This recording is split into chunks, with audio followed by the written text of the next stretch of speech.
What's up?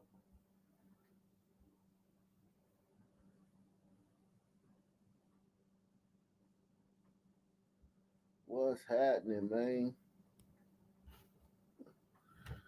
Um,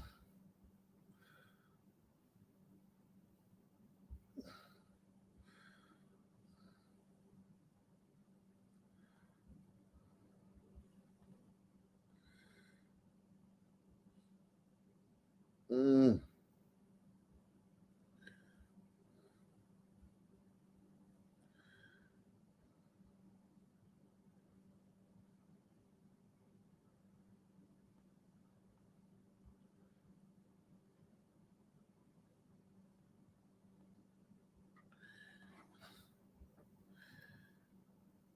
uh, uh, uh, uh, uh.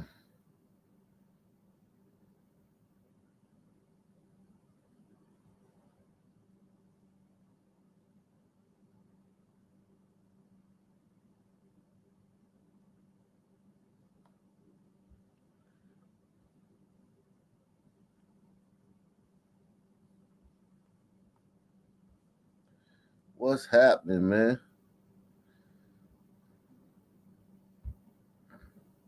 What's happening, man?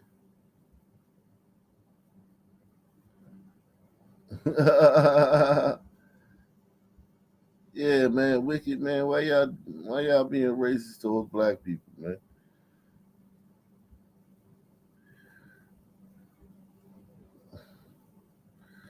Why y'all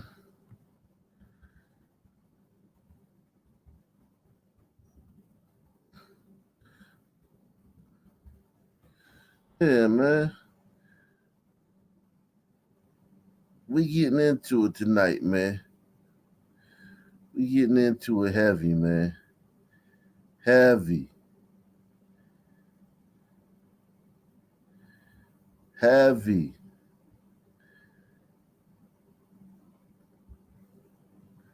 We getting straight into it too, man.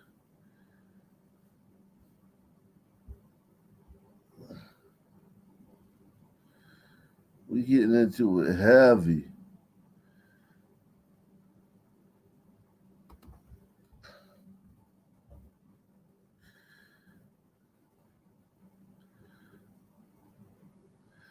We getting into it heavy.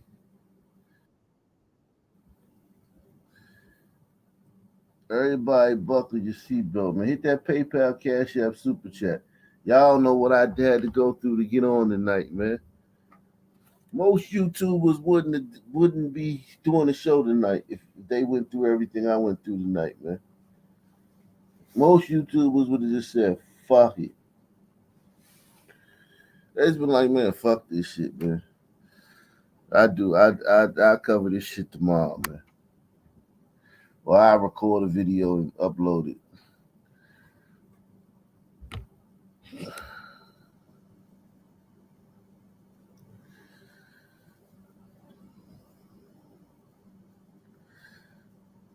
Yeah, man. It's always something, man. I'm a sun man, man. Sun man got it rough, man. Ain't got nothing to do with white people either, man.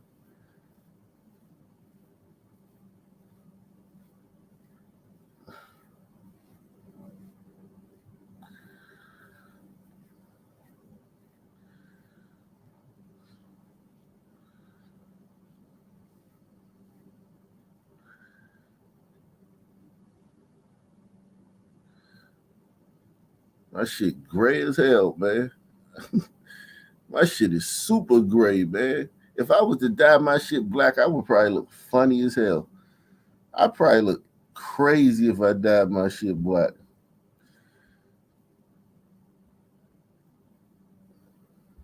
I'm gray as hell, man.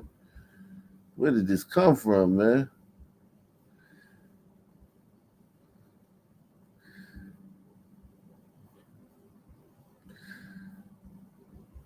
Probably ain't on Rumble tonight, man, because I started this stream too early. Oh no, we on Rumble. Shout out to everybody on Rumble, man. Shout out to everybody watching on Rumble, man. Yeah, I'm gray as shit, man. I got the, I got the goddamn. This side more gray than this side. Like this side just gray, and this side like salt and pepper. I look crazy. Hey, Bill, man, Bill, you gotta take it easy tonight, man. It's about the conversation, man. Remember, it's about the conversation, not about All right. jokes. You're a I'll be funny on my guy, best man. behavior. I'll Yeah, be on my best behavior. thank you, man. You're a funny guy though. You're a funny guy though. Just you trying to have a discussion, man. Yeah. Salute. Link is in the link is in the link is about to be in the description box, man. Yeah, man. Ready to hear about how this is white people's fault, Bill? Oh, that's how it always ends up. So I may know as well you. start there. Yeah, I mean, I'm I'm about to educate all y'all gliders how this is actually y'all fault. Okay, so I know you're sitting there thinking, but wait a second, a black woman was being cheap, tried to go to Mexico to get a BBL, and she got killed. About her and her family and some of her family members got kidnapped and killed. What did that have to do with me, man? I get it, man. I get it, man. I know how I sympathize, man. I sympathize with y'all, man. I'm the only one. I'm the only son, man. Feel sorry for y'all, man. That's a scary thing. Yeah, man. I feel sorry for y'all, man. I'm like, damn. They got she got a Mexican butt. It's Uh-oh. all broke down on one side. Here come the man of the hour, man. Look at what you did. And you were just asking were you racist the other day, and I was trying to tell you, man. I was trying to tell you, wicked man. Yo, I think the people that did this were obviously racist. That's why they did it. Of course, that's the only reason. That's the only explanation. And by proxy, white people are racist too. Who's blaming white people for this? Oh, just wait. What the fuck? This is white people's fault, man. See, we know y'all don't care, man. Nah, we don't. So we Yeah, can't. the We white can't. doctor charged too much, so therefore it's his fault. That's Yeah. why they Oh had to go shit. down there and get chopped up and thrown into barrels. Yo, I'll Oh, tell you this much, Ag, right? The whoever's calling shots for that group right there that did this, he mm. might as well have gone and spit on the president's face because he embarrassed the fuck out of him doing this. Now that town act, I guarantee you, is crawling with agents and military and the Navy, Oh, we gonna crawling get with these into it. dudes. We gonna get into all of it, Oh man. yeah, We gonna bro, get way into too much all. heat. We gonna get into all of it tonight, man. I promise you, man. Boy Kachina, man. He said, if there was a sunrise, thank those sons for their sacrifice. Yeah, man. Those sons, man. Let's get into it, man. Without further ado, link is in the description box, man. The urgent search for four American citizens kidnapped at gunpoint in Mexico. The FBI tonight offering $50,000 in reward money for the safe return Damn, threw her all up in the back of the truck. of the Americans who were in Mexico to buy medicine and got caught in a shooting. Buy medicine. They were in there to buy medicine. I thought she was getting a Mexican butt lift. The FBI tonight Yeah, offering that's a different story. $50,000 in reward money for the safe return of the Americans who were in Mexico to buy medicine and got caught in a shootout. President Biden has been briefed, and the State Department is working to secure their safe return. CBS's Janet Shamlian starts us off from Houston. Good evening, Janet. Nora, good evening to you. Tonight, there are reports that the missing Americans may have been targeted by mistake. The FBI is now assisting with the investigation. And a note of caution, the images here are graphic. This is the moment four Americans were kidnapped in Matamoros, Mexico, just across the border from Brownsville, Texas. They were traveling in this white minivan with North Carolina plates when they came under fire. The video appears to show a woman forced into the back of a pickup truck by men with guns, then two others who appear hurt, loaded next to her. The Mexican president says the four were going to buy medicine, less expensive in Mexico, as hundreds of thousands of Americans do each year, and that they could have been mistakenly targeted. The White House today saying it's closely following the situation. These sorts. Listen, man. If this was 4 white people, the White House would not be talking about it. Hit one if you agree with that. If this was 4 gliders, the White House would not be talking about it. What's up, I Ray think they Wall? would, just because it's an American. Yeah, I'm with Bill on this one. You think if 4 gliders had just randomly, you know how often this happens? I mean, now listen. Oh yeah, but these guys fucked up grabbing an American. It's okay to snatch, a local, but this will bring way too much heat on them. What's up, Ray Wall? Yo, what's going on, Huck? What do you think? Do you think if this was some gliders, that this would have reached the White House? The White House would have made a statement on this? Hell yeah. You think so? Joe Biden would have apologized already. Oh yeah, really? Hey, listen, man. No, I'm saying if it was some gliders that got kidnapped. If they got kidnapped, nah. Nope. Yeah, I just don't think so, because I just think that things happen all the time. It's just like gliders get killed by police. Yeah. Literally 400 gliders got killed by police last year. We didn't hear about one of them. Not one. I mean, it's just so, I just don't think. I'm not saying that the FBI wouldn't have went down there. I'm not saying that everything that the FBI did to rescue them wouldn't have been the same. I'm talking about just the White House making a statement about it. That's the only part of the story I'm saying is different. I'm not saying that the FBI wouldn't have fucking Navy SEALs and fucking shit all fucking scouring fucking Mexico looking for these people. I'm not saying that. Only thing I'm saying is Joe Biden would not have made a statement on it. Well, you remember that couple that got caught on jet skis down there 10, 15 years ago? And the guy never got found. You guys remember that story? Nah. Murmonster says, yo, what's up, LOL. Saw a video of Twitter where a cartel member was literally threatening to tie up and hang an army commander, but because he's friends with the mayor, they let bygones be bygones. Crazy. Cartel has power. Yes, very much so down there. Very much so. But you know what? Some people got the umbrella treatment, because that's how we do each other. Oh, so yeah. They got to experience what it's like to, to be one of us. Or just third world, because that's how we do each other. Remember in what was that, Nigeria a few years ago? That it wasn't a cartel, but it was rebels. They kidnapped that entire girls' school. It was the Muslim extremists. I remember. They kidnapped 250 girls, and I think they found Terrible. 100 of them so far. But I think those guys mutilate those kids, right? Yeah, exactly.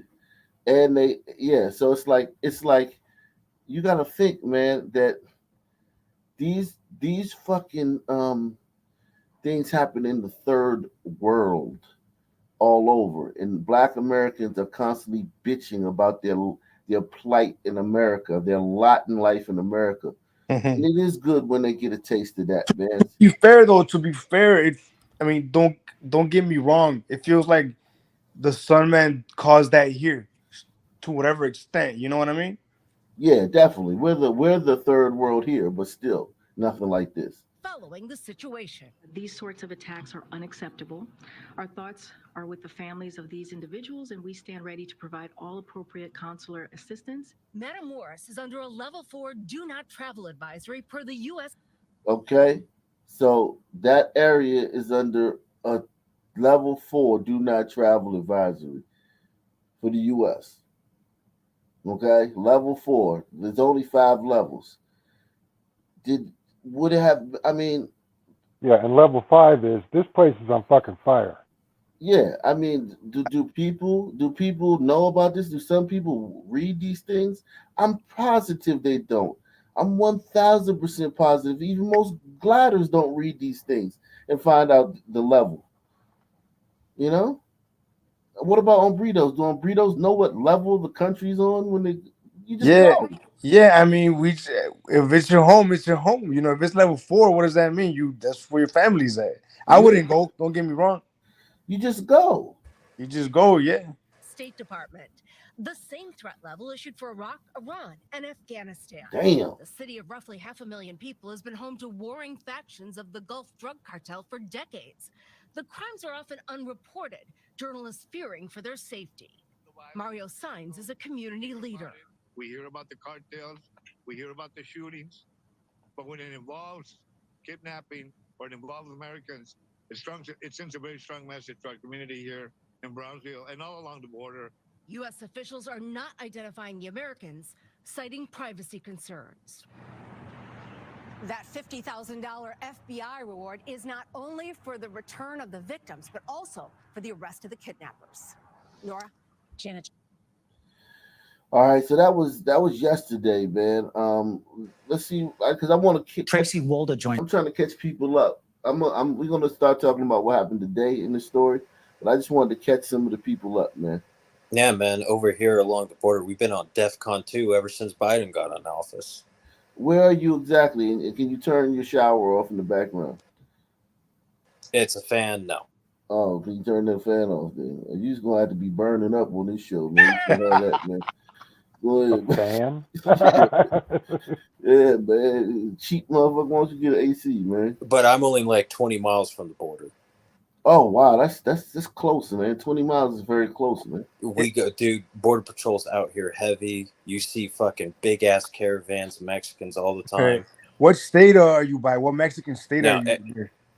I'm in Arizona. I'm you're by next to the Sonora. Mexican. Yeah, Sonora. I'm the Sonora Chiricahua. Oh wow. Okay, salute, man. Thank you. Dangerous. Dangerous. Yeah, the MS-13 is big out here. So how does MS-13, like, do they pay tribute to the Mexican mafia, or they have beat war with the Mexican mafia?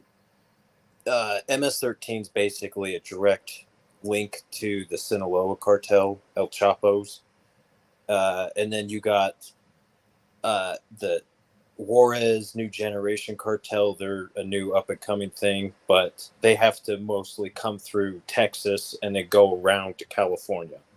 My understanding. Oh wow. Somehow they have a faction over Tijuana, which is right next to San Diego. You know, it's complicated as shit, man. Yeah, definitely.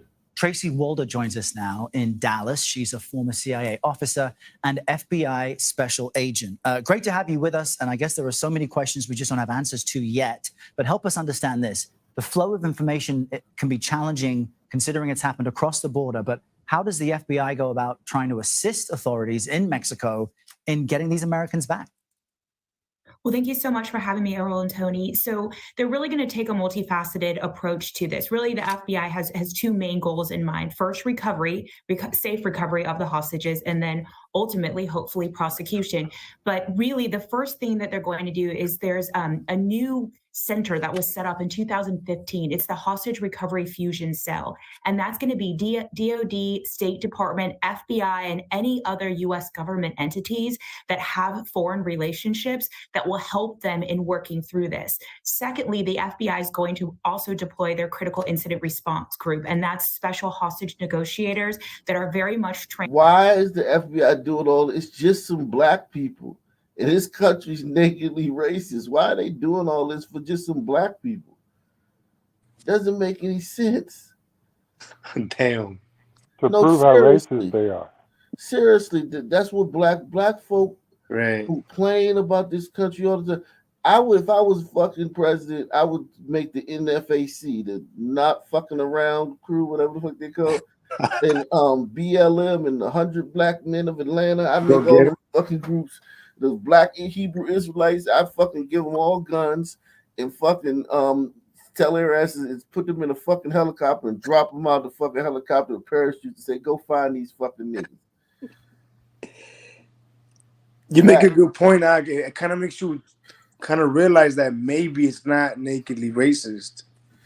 Yeah, because these men, these soldiers that are going down there, because these aren't just cops. These are like fucking soldiers going down there to find these Negroes that went down there and found these Negroes. We're gonna get to that in a minute.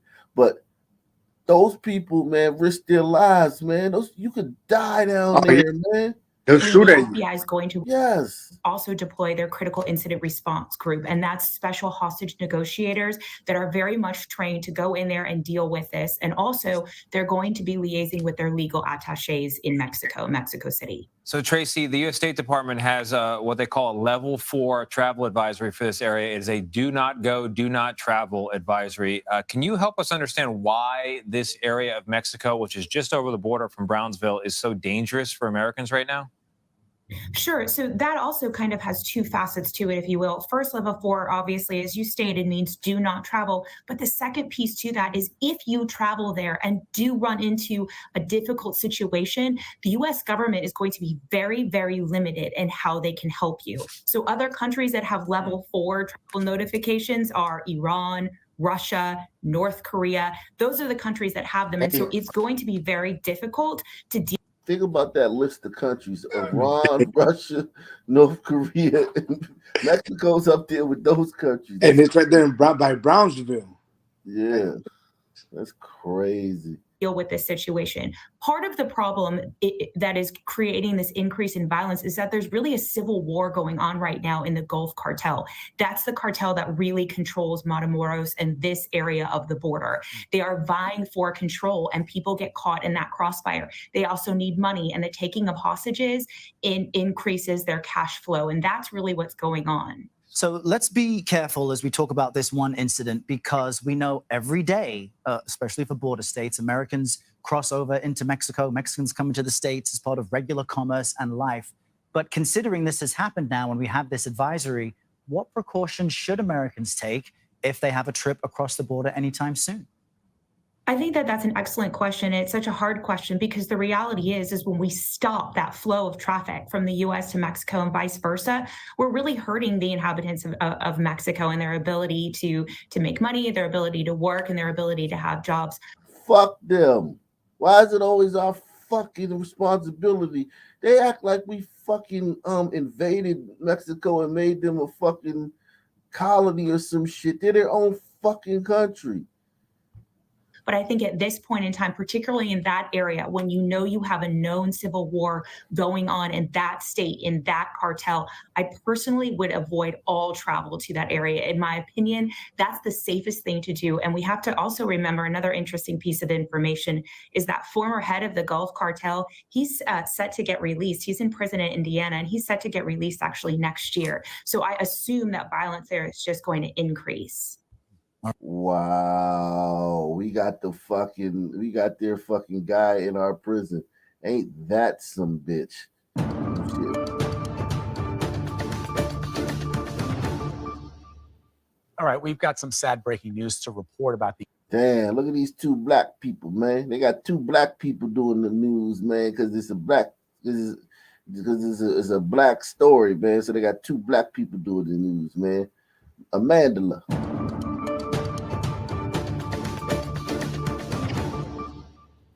All right, we've got some sad breaking news to report about the 4 U.S. citizens who were abducted in Mexico last Friday. This news coming to us, according to the local governor in Mexico, 2 of those Americans are now dead. The group was kidnapped by a cartel in a northern border city. Relatives of the victims say they traveled into Mexico for medical procedures. Authorities believe the group might have been mistaken for drug smugglers. CBS News correspondent Omar Villafranca is in Brownsville, Texas. That's just AKA mules. So they thought these Sun people were mules. That's what they're saying. That's because that's the type of smugglers. Because I don't think no Sun people are down there and moving no work through fucking Mexico and cartel territory. Well, I mean, I believe that like they could go down for surgery. I know a shit ton of people that go there for dental work. I mean, you could get a cleaning for like $10. I know a dude that got a root canal for only like $700. How much does a root canal usually cost? I think he went to the doctor's office here, and it was something like 3,000.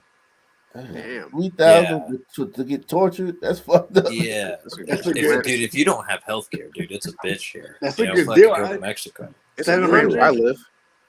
About a grand where I Yeah. live. Dang. Oh wow. Yeah, Marcy's in the backwater, man. He in the swamps, man. Yeah, but dental work's one thing. I don't know about fucking getting surgery. That sounds I'm crazy. sure everything's cheaper. Everything's cheaper down there. Oh, everything. Artie Cat says, I live in Rio Grande Valley. The U.S. side of the border is an off-limits area since many of their families live there. I'm telling you, you don't understand when I tell you that the Mexicans, they know you can't fuck. They don't want to fuck around over here. They rather not. I get it, and I get Yeah. it. I get it. I get that. Go ahead. Whoever's responsible for taking these 4 people by accident is on the fucking hook. They're going to end up in a ditch. Yeah, but they're going to end up in a ditch before the U.S. can catch them. Yeah, definitely. Or the Oh, absolutely. The group might have been mistaken for drug smugglers. CBS News correspondent Omar Villafranca is in Brownsville, Texas. That's just over the border where those Americans were kidnapped. Omar, thanks for joining us on such short notice. What can you tell us about what the governor in that state of Mexico has said? And I want to add a little bit to that attribution, Vlad. It was the governor of Tamaulipas and also the attorney general of Tamaulipas have both reported that 2 of the 4 Americans, as you mentioned, who were kidnapped, were killed. Another one of those, the third American, was injured. We do not know the condition of that American, and another one was not hurt. Now, here's what we're trying to figure out: who has passed away and who is injured and who is still alive. We're trying to get the proper names assigned with that. We know the names of the 4 people who were abducted, but we don't know at this point who is alive and who is dead. It's worth noting at this point that the U.S. government has been working with the Mexican government, and the Mexican government has said that they formed a task force to go and look for these people who were abducted last Friday. And another big question is, where are they? Where were they discovered? We don't know yet. We're trying to figure out the condition of the people who are still alive and where they are and if they are in safe hands. A lot of unanswered questions, but unfortunately the information we do know is not good. 2 have passed away, 1 injured. Has the White House or the State Department commented at all about this? Right now, they're probably listening. The president of Mexico, AMLO, speaks, kind of in a briefing type setting, and some of that information came out in the president's briefing. We're waiting to get any response from the White House and the State Department and the FBI to see if. Look at all this shit these gliders are doing, man. All this shit, the State Department, the fucking top fucking this went straight to the top of the American government. All the resources in the world were used to fucking find these fucking goddamn sun people, man. And they still haven't said if these people were shot during the kidnapping or during a recovery effort. Well, the woman's obviously alive, as you can tell. They've thrown her into the back of the truck, and she's one of the people that ended up dead. So I don't know, but all I do know is that this is a lot of shit for a country that's nakedly racist, man. And then they're still hearing shit about it. You should see how these fucking sun people are online. Some people on listen, man. If I was a glider, man, I would. Y'all got to start adopting the Scott Adams method. They're blaming this on y'all.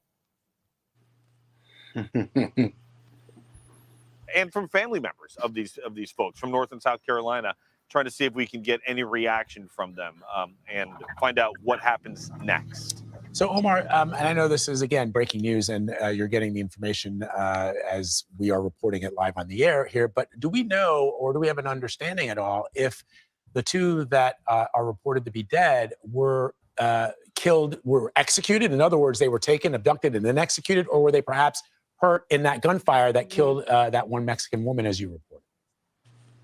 Well, and that's a question we don't know about, Vlad. But in the video that we have played before, and we want to warn people if we're playing it right now, it is disturbing. You see cartel members who are armed pull up in a pickup truck and put a woman in the back of a truck. I'm not sure if she was injured, but she was upright and they were walking her in. The other two did not look good. We see them dragging a body across the road, and we're not sure if it was blood or some other type of body fluid that was on the ground while they were dragging them and put them next to her in the back of that pickup truck. We don't want to jump to conclusions to say one of those people have died, but it did not look good from the initial scene from what we saw on Friday. And as you mentioned, a Mexican civilian who was there in that intersection was killed. So there were bullets flying left and right. There was cartel violence there in Matamoros on Friday. In fact, the local leadership there in Mexico, when that gunfire broke out in the afternoon, was basically telling people to shelter in place. So did the U.S. State Department. If there's Americans down there, stay in place.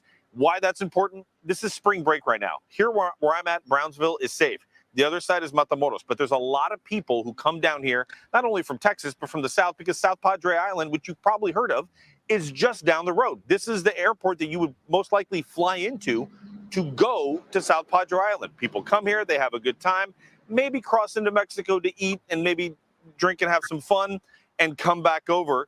The State Department has a level 4 warning to not go over. Some people do anyway. So a lot of attention, not only on the Mexican side, but on the American side to see exactly what happened to these people. Yeah, that's what I was sort of wondering about. So, what we learned this morning is that at least one person had gone down there for a procedure, probably a cosmetic procedure. I mean, that happens quite a lot. But in various places. But I wondered about how frequently it happened in this area, in this town. Is this an area that's known for plastic surgery proceders, or was this like a sort of an odd thing? No, I mean, you're in a part here in Matamoros is a town of more than 500,000 people, and there are doctors there. On the other side, you have the border towns you have Brownsville, you have McAllen here. That's a big city where they can go to. Look, there's a lot of people, and I'll be honest, I grew up in San Antonio. We would go to Laredo, cross over into Nuevo Laredo, and you could go to a drugstore over there. You could get simple, amoxicillin. All my tias, all my grandmas wanted the retinol to put on their face. They wanted the cheaper medical stuff that they could get without a prescription. Nothing nefarious, but you could get it cheaper, and it was readily available over there. It's not uncommon for people here on the Brownsville side to say, like, well, I need to go to the drugstore. Instead of going to CVS, they cross over and they go and buy a few things over there much cheaper and bring it back over here. The same thing with medical procedures, especially cosmetic. Brazilian butt lifts. I'm sorry, man. I had to chuckle for that one. Brazilian butt lifts. I want him to say that one more time, man. Medical procedures, especially cosmetic.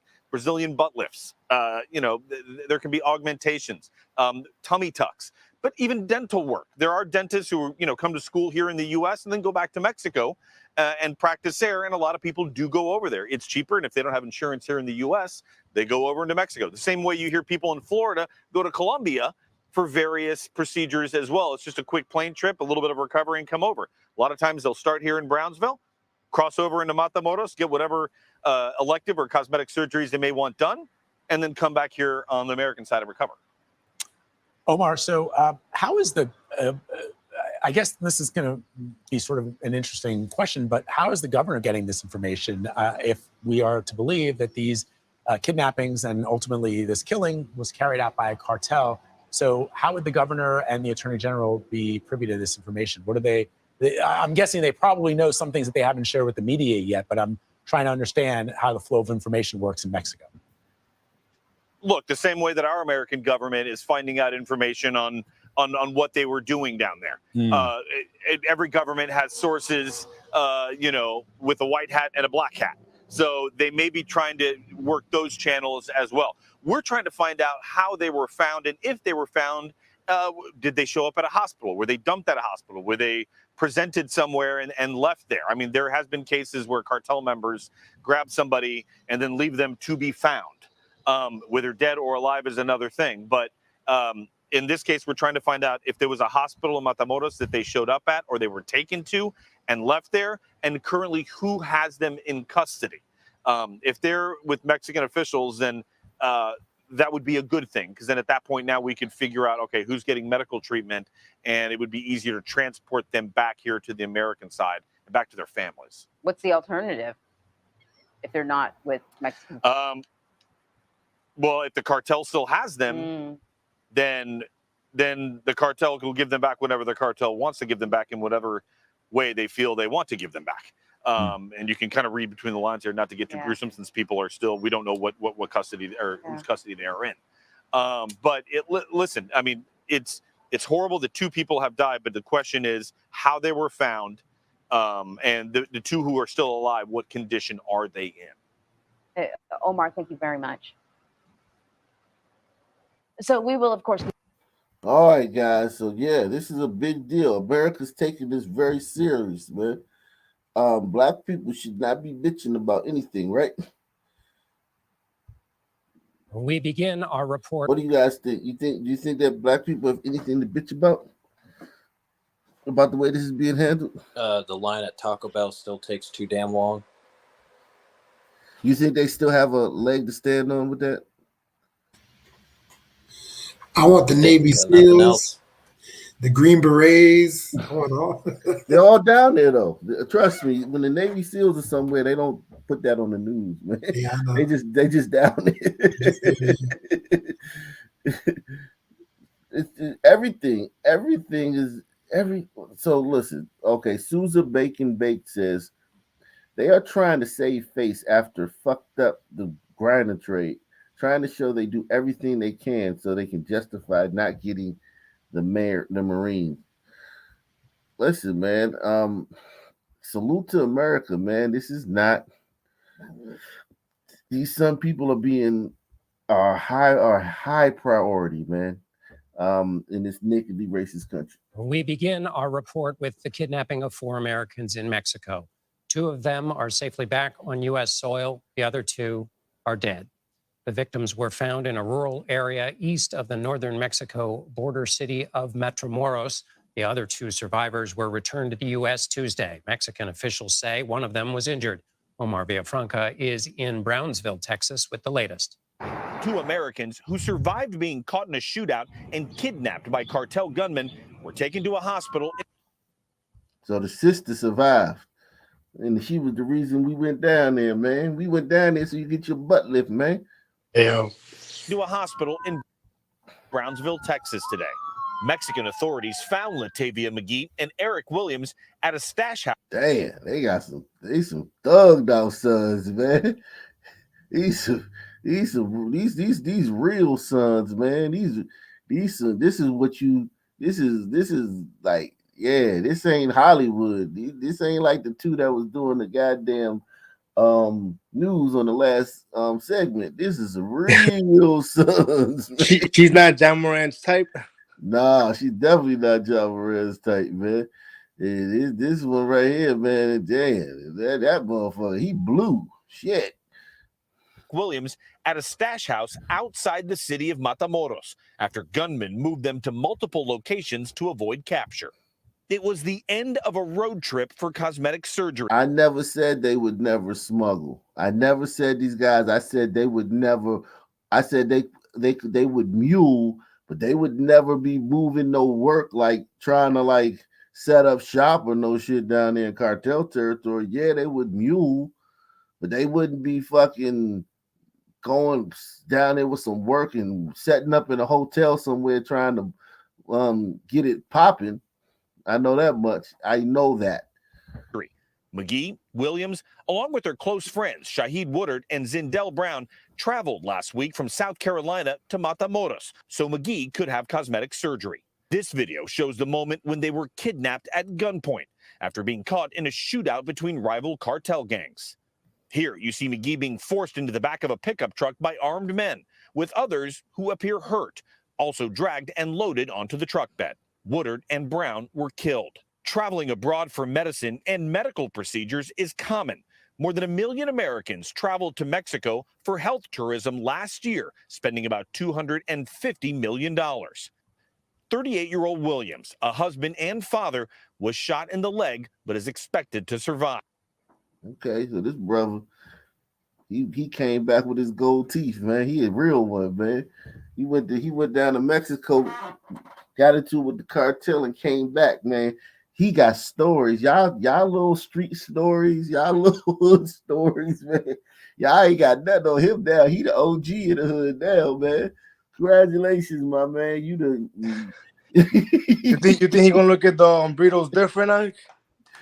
Nah, he ain't gonna look at him no different. He just gonna come back like, yeah, but you know how it is in the stand, man. He got the best origin story. His backstory is lit now, man. You got bow down when you see him now. I was beefing with the cartel. Yeah, I told that motherfucker. I told one of the motherfuckers from the cartel, man, look, man, you better get that motherfucking gun out my motherfucking face, man. You know where I'm from, nigga. I'm from Third Street, man. I told that 5-foot motherfucker. Yeah, he's like, man, you lying, man. I lied. Look, I'm standing right here, ain't I? Yeah, I told that motherfucker gun out my face, man. And I met some niggas, man. I might be able to get some work up here. You know what I'm saying? I met a couple niggas, couple cartel niggas down there. You know they. He coming back with the mean story, man. He the GOAT right now in the hood. We talked to his wife, Michelle, moments ago from North Carolina. She didn't want to show her face, but says she talked to her husband today. Did he tell you anything about that moment at all? No, we didn't discuss it because it was to hear his voice. It was just a lot of crying. My son was there, and my son just wanted to hear his voice. And then he had to go because he was going into the hospital. CBS News has learned that McGee had been to Mexico before for cosmetic surgery. Investigators are blaming the Gulf. She had been there before. What surgery did she have before? I don't know, man. She been there before? What did she have done? She was having a checkup for the tummy tuck. He said an ankle. Yeah, man. Something, I don't know what the fuck, a tattoo or some shit? Like It had to be something T related. It gotta be a T. Yeah. On the U.S. side of the border. Well, some of them aren't really surprised. As a matter of fact, we had a pastor tell us that there are kidnappings, hundreds of kidnappings on the Mexican side all the time, but they're usually Mexican nationals, and it doesn't get the attention of the American media. So it's one of those things where they're aware that it happens, but the people here in Brownsville who cross over into Matamoros, many do it daily. They either work over there or they go eat over there and shop daily. They're not worried about what happened there. Omar Villafranca. Oh, see, they not worried because it's black people, man. Yeah, salute, man. Salute. Salute to the United States. Salute to the white people for going there and getting these fucking Sun people out of there, man. On behalf of the Black America, Sun America, because you're not gonna get this, white people. I will thank you. I thank you, white people, for sending your soldiers and your task force and your agents over there to find my fellow Sun people and bring back as many as you could. I want to thank you. Thank you so much, white people, for having a country where actually you can actually do that shit. Because if this was a Sun country, then we wouldn't have sent nobody over here. You just been good. Like, man, y'all stupid, man. We just be like, man, fuck you over there for, man. We would have sent nobody to come get your ass, man. Muramasa, Op Nation Hall of Famer, says, yo, these Suns gangster mentality is nothing to the cartels. A lot of these Sun gangs in the inner cities will get slaughtered by the cartel. Yeah, but the cartel would be able to operate with the impunity they do in America. So you gotta think about that. The Suns are operating in America. The cartels are operating in just a wild cowboy, unlawless land. The cartels would have a lot of opposition. They would create laws to, just like they created the RICO law to take out the mafia. They would create a law in America to just lock up all the cartels if they came over here moving like that. Now, I'm not saying they're not moving in America, but if they were doing shit like they're doing, like they go to towns and kill like 100 people and hang them by their necks from the overpass just to send a message in the car. And they do that in Mexico, right, Wiki? Yeah. No, but I think you're right. And they know that too. And the whole purpose is to make money. Now, if you put it like this, the customer is always right. Yeah. You're not going. The cartels wouldn't be as badass as in America. The shit the sun is doing here in America, the murder rate we piling up, that shit is legendary, man. We don't get enough credit for that shit, man. We're doing this shit in America, man. Salute to us, man. Everyone, I'm Jonathan Martin. Thanks so much for joining us. 2 Americans who survived a violent kidnapping in Mexico are now back in the U.S. 2 of the victims, however, were found dead. The third was found severely injured, and the fourth was not hurt. Latavia Washington McGee drove to Matamoros, Mexico, with Shaid Woodard, Zindell Brown, and their friend Eric Williams. They were traveling in a van with South Carolina license plates when they were caught in a shootout. So these 2 are dead. These 2 are dead. He's alive. She's alive. And he's alive. These 2 got murked. Damn. They were traveling in a van with South Carolina license plates when they were caught in a shootout and kidnapped in what appears to be a case of mistaken identity. Fox News is reporting tonight the group was there for medical treatment and that one of the victims had just had some plastic surgery. Attacks on U.S. citizens are unacceptable, no matter where or under what circumstances they happen. We will continue to work closely with the Mexican government to ensure justice is done in this case. Mexican authorities say they have 1 person in custody and are now searching for others. Now, the U.S. State Department is now renewing its warnings to avoid traveling to certain parts of Mexico now just days before spring break. And this is coming after the tragic events we just talked about in Matamoros. Fox 26's Natalie He joining us live with more on this. So, Natalie, what are you learning about it? Smash. Well, Jonathan, for many college kids, spring break is next week. And while some students may have planned to head across the border, U.S. officials now reissuing their warnings for people to cancel or seriously reconsider traveling to Mexico. Would you have any concerns traveling to Mexico right now? No, I would love to go to Mexico. Yeah, I will go. I mean, yeah, just let me. Hey, man. Son, man, we ain't tripping off that shit, man. I know, bitch. White Daddy gonna come get us, man. We know if anything go wrong, we know the Scott Adams ancestors gonna come get us, man. Yo, I think they should make it clear that they're not. You know, they should make it clear that, hey, look, we told you not to go, you went. You're on your own. Then we ain't going. If y'all make it clear, we ain't going. Yeah, definitely go. The travel advisory for Tamaulipas State remains at level 4. A level 4 warning, the highest travel advisory issued by the U.S. State Department, is now in effect in 6 Mexican states, including Tamaulipas, located just south of Brownsville, Texas. The warnings were first issued last year and reissued last Friday. The same day, 4 Americans were kidnapped in Matamoros, 2 of them now dead. Authorities say the group had traveled from South Carolina for a cosmetic procedure. The level 4 travel advisory, which basically is equivalent to the Ukraine, just don't go there. The issue here is that if I'm traveling to Myanmar or Nepal or the Middle East, I'm probably going to check my travel advisory. Spring breakers in Brownsville aren't going to think twice about going to a bar in Matamoros because that's just what we do and their neighbors. University of St. Thomas professor Richard Sindelar formerly worked at the State Department for nearly 23 years and spent a significant amount of time as Deputy Consul General in Monterrey, Mexico.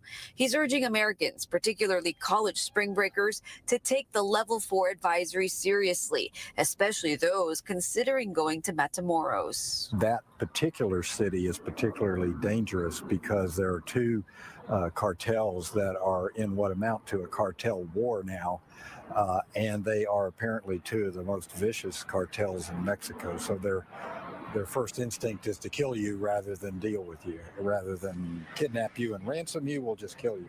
For those ignoring the advisory or going to cities with a level 2 increased caution warning. Yeah, that guy, he knows about Baltimore.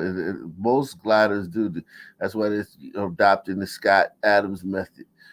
Sindelar suggests remaining vigilant and aware of your surroundings. Misdirect your path. If you're going from your hotel to the beach, for instance, in Cancun, and it's 3 blocks away, don't go straight to the beach. Go left and then right and then left. And if that same guy in the red shirt is still following you, you may be a target. Get inside in something safe like any hotel or building, store nearby. Now, the State Department says people who do choose to travel to Mexico should be extra careful if they're going to bars or nightclubs. They're also urging people to not wear any jewelry to attract any unwanted attention. For more details, let's go to the gram, man, and see what the Sun people on the gram is talking about this, man. I know the Sun man on the gram, man. He ain't not happy about this, man. Man. The thing about some people that I think the burritos understand is that they're gonna call you racist anyway. You know what I mean? So what the fuck does it matter? Right. And I don't even think they care about that. Even I don't even think they get into it that deep. Let's see. Okay. Right. So let's see what the Sun people is talking about, man. See what your President Biden will do. He says he loves the black community. If they were white, Biden in the government, never mind.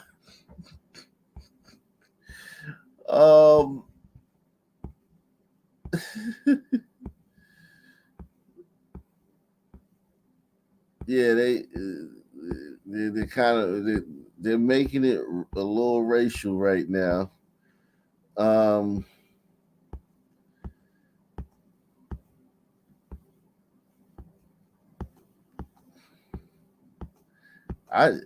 friends went down there with her, man. They must have just been like, you know what? You going to Mexico, man? We just want you. This is a good excuse to get to Mexico. You driving down there anyway. I ain't never been to Mexico, man. Well, they did say one of the dudes had already been down there, but you know, let's go to Mexico, man. You know what I'm saying? Let's enjoy ourselves, man. Go see the natives. Yeah, yeah, they might got some good weed in Mexico. You know, some man love weed, man. If he hear that there's some good weed in Mexico, man, some man gonna go for the ride. Love some weed, man. It says they took their organs. This guy said they took their organs. Yeah, they starting that shit again. The organs, man. They took their organs. People stopped going there, especially black people. Y'all know we hate it almost everywhere.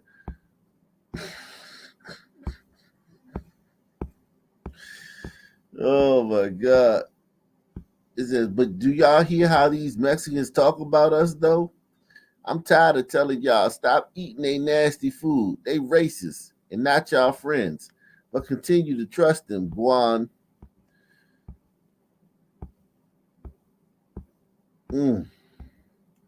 It's funny how black people they don't understand, like, yeah, their communities are way, like, I mean, just the fact that they're doing it in America. I mean, it's just amazing, man.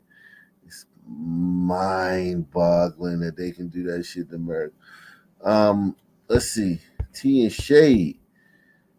It says, let's see what they talking about here, man.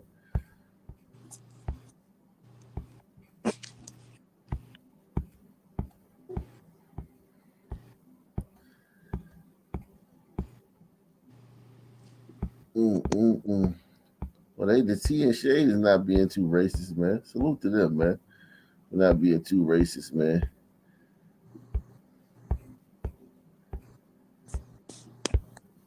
Yo, what are you doing, man? You gonna say something to that, man? What are you talking about? That's your. Oh, I thought that was Blanco. You're back. You got a lot of noise in the back. I thought that was, you had so much noise in the back. I thought you was Blanco, man. I thought it was you. You're the one with the noise, Chief. What noise did I got in the back? You no, tapping. That's me touching the screen, man. That's me touching the screen. I gotta turn that off. How you turn that off? The tap thing on the screen. How you turn that off? I have no idea. I gotta turn it. I'm gonna figure that out. I ain't gonna get into it right now. But yeah. Let me get back to YouTube, man. Yeah. Salute to everybody joining us, man. Everybody, if you new here, make sure you subscribe, man. Subscribe to the channel, man. If you new, man. We about to see y'all saying that Mexico dangerous. Let's see let's see if Blackistan got anything going on, man. Developing now a suburban murder investigation. 3 people are dead and a 4th hurt in an apparent home invasion in Bolingbrook. Police say they're questioning a suspect right now. Charlie Wojciechowski is live for us with the very latest. Charlie. Marian, that suspect in this case, only 17 years old. He is being questioned here at the Bolingbrook Police Department. And for right now, police say he is the only one involved. Bolingbrook police say it was a dating situation gone awry that led to a brutal home invasion and shooting that left 3 people dead and 1 more in the hospital. It happened here at this house at Lee and Aspen. Police said they received a call just after 8:15 Sunday night. Very devastating because I'm a long resident of Bolingbrook, so that's all I know is Bolingbrook. When something like this hit in Bolingbrook, it's just like hitting home. By this morning, Bolingbrook police announced they have detained a 17-year-old suspect in the shootings, but investigators are still working diligently, following up on all potential leads and evidence. He was taken into custody almost 2 hours after the attacks. Charges are still pending with the Will County State's Attorney's Office. The victims were identified as 40-year-old Cartez L. Daniels and 17-year-old Samaya A. Shelton Tillman. The 3rd victim is awaiting positive identification from the DuPage County Coroner's Office. Neighborhood parents say other children were in the home and were online playing a video game when the shooting happened. They did not want to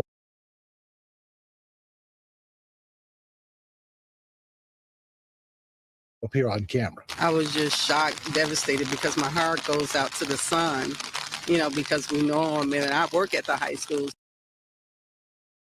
So I see him all the time, and so seeing him every day like that, it just really just broke my heart. This woman lives just a couple of doors down from the home where the shooting happened. She says it does not make her feel less safe. Just a really big surprise. One of the things I liked about this neighborhood was that I felt like I was living on a safe, quiet street.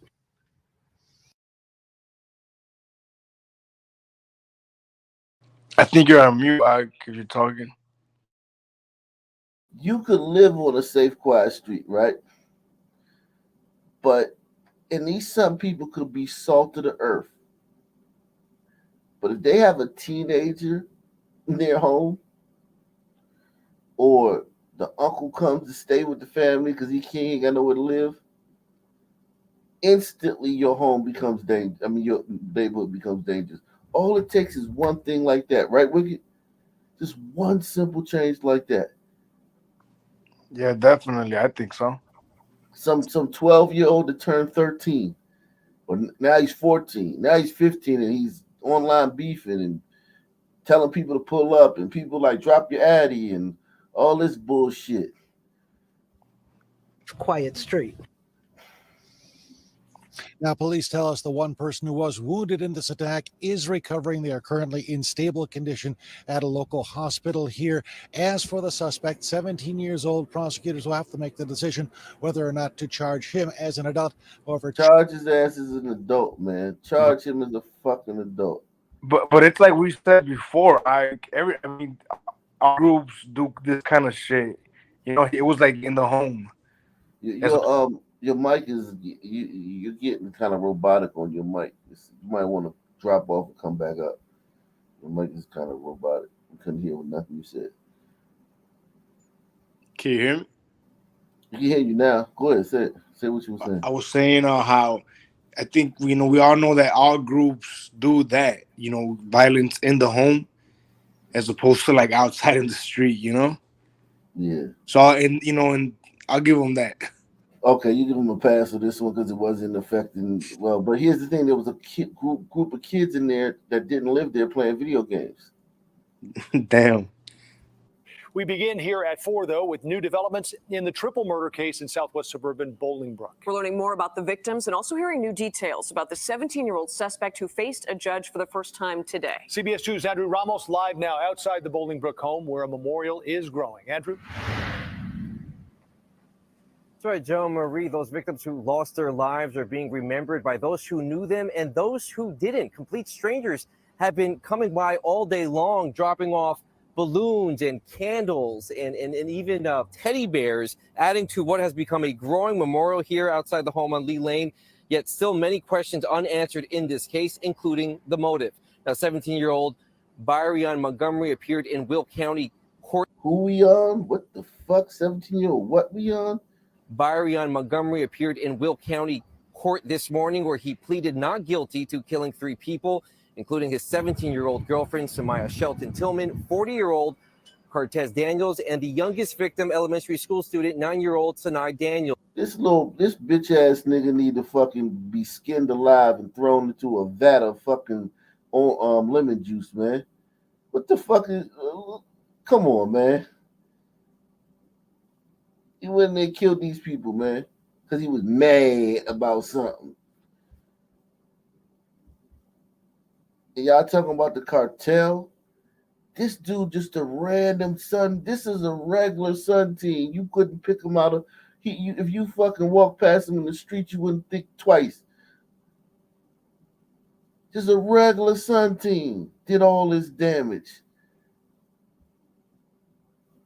Salute the genetic freak. World War I was started with one shot. History will show the Umbrito Sunman Wars of 2023 were started on Ark Nation by stunners attack on Wicked World. 45 warned us that they bring lots of fun. Oh shit! We bring a lot of problems. Us. Yeah. Police say the 3, along with a 34-year-old woman, were shot inside the home on Lee Lane Sunday night. It remains unclear. So he shot a bunch of girls, man. This punk went in there and shot a bunch of girls. Triggered the shooting. CBS 2. Oh yeah, that's right. Dudes don't shoot girls. That's what I learned from the Tory Lanez fans, man. Who shoots? Nobody shoots girls, man. Spoke to some of Montgomery's neighbors Tuesday who know him and his family, describing the teen as respectful and very pleasant. Now, the tragedy itself, they described the teen as respectful and very pleasant. And look what he did. He did worse than the cartel. Cartel only killed 2 of you sons. He said is now bringing many out to the home where they are leaving flowers and prayers. It pains me as a father to see a child taken and children to have lost their parents. I want to ask for healing. This is senseless. And there's a young man who has just destroyed his life. Now, that young man was, if he didn't destroy his life this night, he'd have destroyed it another night. 4-year-old woman who was also shot, she remains in stable condition. Now, the Valley View School District, where 2 of those students attended, they had a couple of grief counselors on hand today for other students who are coping with this tragedy. Meanwhile, Montgomery is expected back in court on March 30th. We're live in Bolingbrook tonight. I'm Andrew Ramos. Damn, sons. Y'all worse than the goddamn cartel, man. Shit. There goes the neighborhood act. Yeah, man. Neighborhood is done. Let's see what else is going on, man. And major break in a grisly case we've been following for close to a year now. Police arrested the man you see on the screen in the hoodie there in connection with the deaths of a young man and young woman. The suspect been on the run for 10 months ever since the victims' bodies were found in that burning Honda near a. Damn, some man burnt them up in the car, man. That's worse than the cartel, if you ask me, man. Like, that's grisly, man. Some man, this is happening in America with laws and shit, man. Don't the cartel usually use like a steel drum to put the bodies in? I don't know what the cartel usually does. They use something called making stew. They'll burn the body inside of a steel drum. Oh my god. Yeah. The Umbritos are considerate. We don't just leave a mess. We clean up. Yeah, look, this son man left him in a burning car in the middle of the street in one of the fucking most popular cities in the country, man. Some man worse than the cartel, man. We gonna have to do a poll, man. I pause. I'm gonna put a poll up, man. Pause. The Bronx golf course. What do you think, Marcy? Who's more savage? Ugh. Which one? What did I say? Worse? What was the word to use? Yeah, look at these the two people. I gotta think about that. These the two people he did it to, Marcy. Look, two fucking hombredos, man. That some man killed these two hombredos, man. He did it for the Matamoros incident. Yeah, man. This happened 2 years. This happened a year ago. They just caught him. Oh shit! They just caught him. Damn. Some man, we I'm telling you, we worse than the cartel, man. All the cartel would be in jail with RICO charges if they was in America. Yeah, I don't know. I see cartel videos. They cutting dudes' face off with chainsaws. Man, that's the whole other level. In America, savagery. No, Mexico. Mexico. Well, we're talking about America, Ak, or just generally speaking? We talking about. Well, let me put the poll up, man. Let me pause. Let me because I agree with you. You're right 100%. They can't do that shit here. I don't know what is that hard to like understand? They can't do all that here. It's rocket science. It's rocket science, though, Wicked. I think you gotta understand. Like people can't understand like what you said. It's a nuance. So sons ain't gonna get the nuance. You know what I'm saying? I think nuance conversation, man. I think with sons, it's more random. It's more just it can disorganized. It's random, disorganized. With cartels, it's relentless. And it's more effort put into the stuff that they do. It takes effort to be hanging bodies from street poles or from highways. It takes work or past signs. Yeah. I didn't think about it that way. I didn't think about it that way. As opposed to just gunning them down and leaving them there, these guys are like picking them up, putting them out there, tying them up. Like putting bodies in acid or having mass graves. That's a lot of work. That's more fitting for hombredos. Damn, I didn't even think about it like that, Monster. That's pretty good. They combine your love for ditch digging with killing. Yeah, but again, they're not doing that here in the United States, you know? Now, if they were doing that here, then yeah, I'd say easily for me the cartel's worse. You know? Yeah, but since they're not doing it here, I think the frontman is worse. I would just say like in general, like just taking the violence from both groups. You just compare the two. They've. I guess you got to think about what would you rather be caught by, Sunmen or cartels. So what we consider, how you're putting it, what we consider the militant extremists in Africa, would they be into play? Well, those are Sunmen. Right. So I mean, but if the way Masi is like looking at it, are they in play then? Well, I was only thinking about some men here in the U.S. because I know Black Americans, Black Americans, they're kind of apart from Africans. Yeah, the African sons, those rebels, they go into these towns and they make the son sleep with his mom. They make the brother sleep with the sister. They hack people's arms off. Those rebel groups in Africa that are running around with that stuff, you can't even talk about the stuff they do. You got to go to Rumble to describe it. So like they're worse than the cartels, man. Bodies were found in that burning Honda near a Bronx golf course. Pakistan's Mary Murphy's covered this case since the very beginning. She had just finished an exclusive interview with one victim's mother before that arrest was announced. Hi there, Mary. It's pretty remarkable, Tamsin and Corey. The mother of Nikki Huang came to our studios for an interview this morning. She wanted people to break their silence and help police find the accused killers.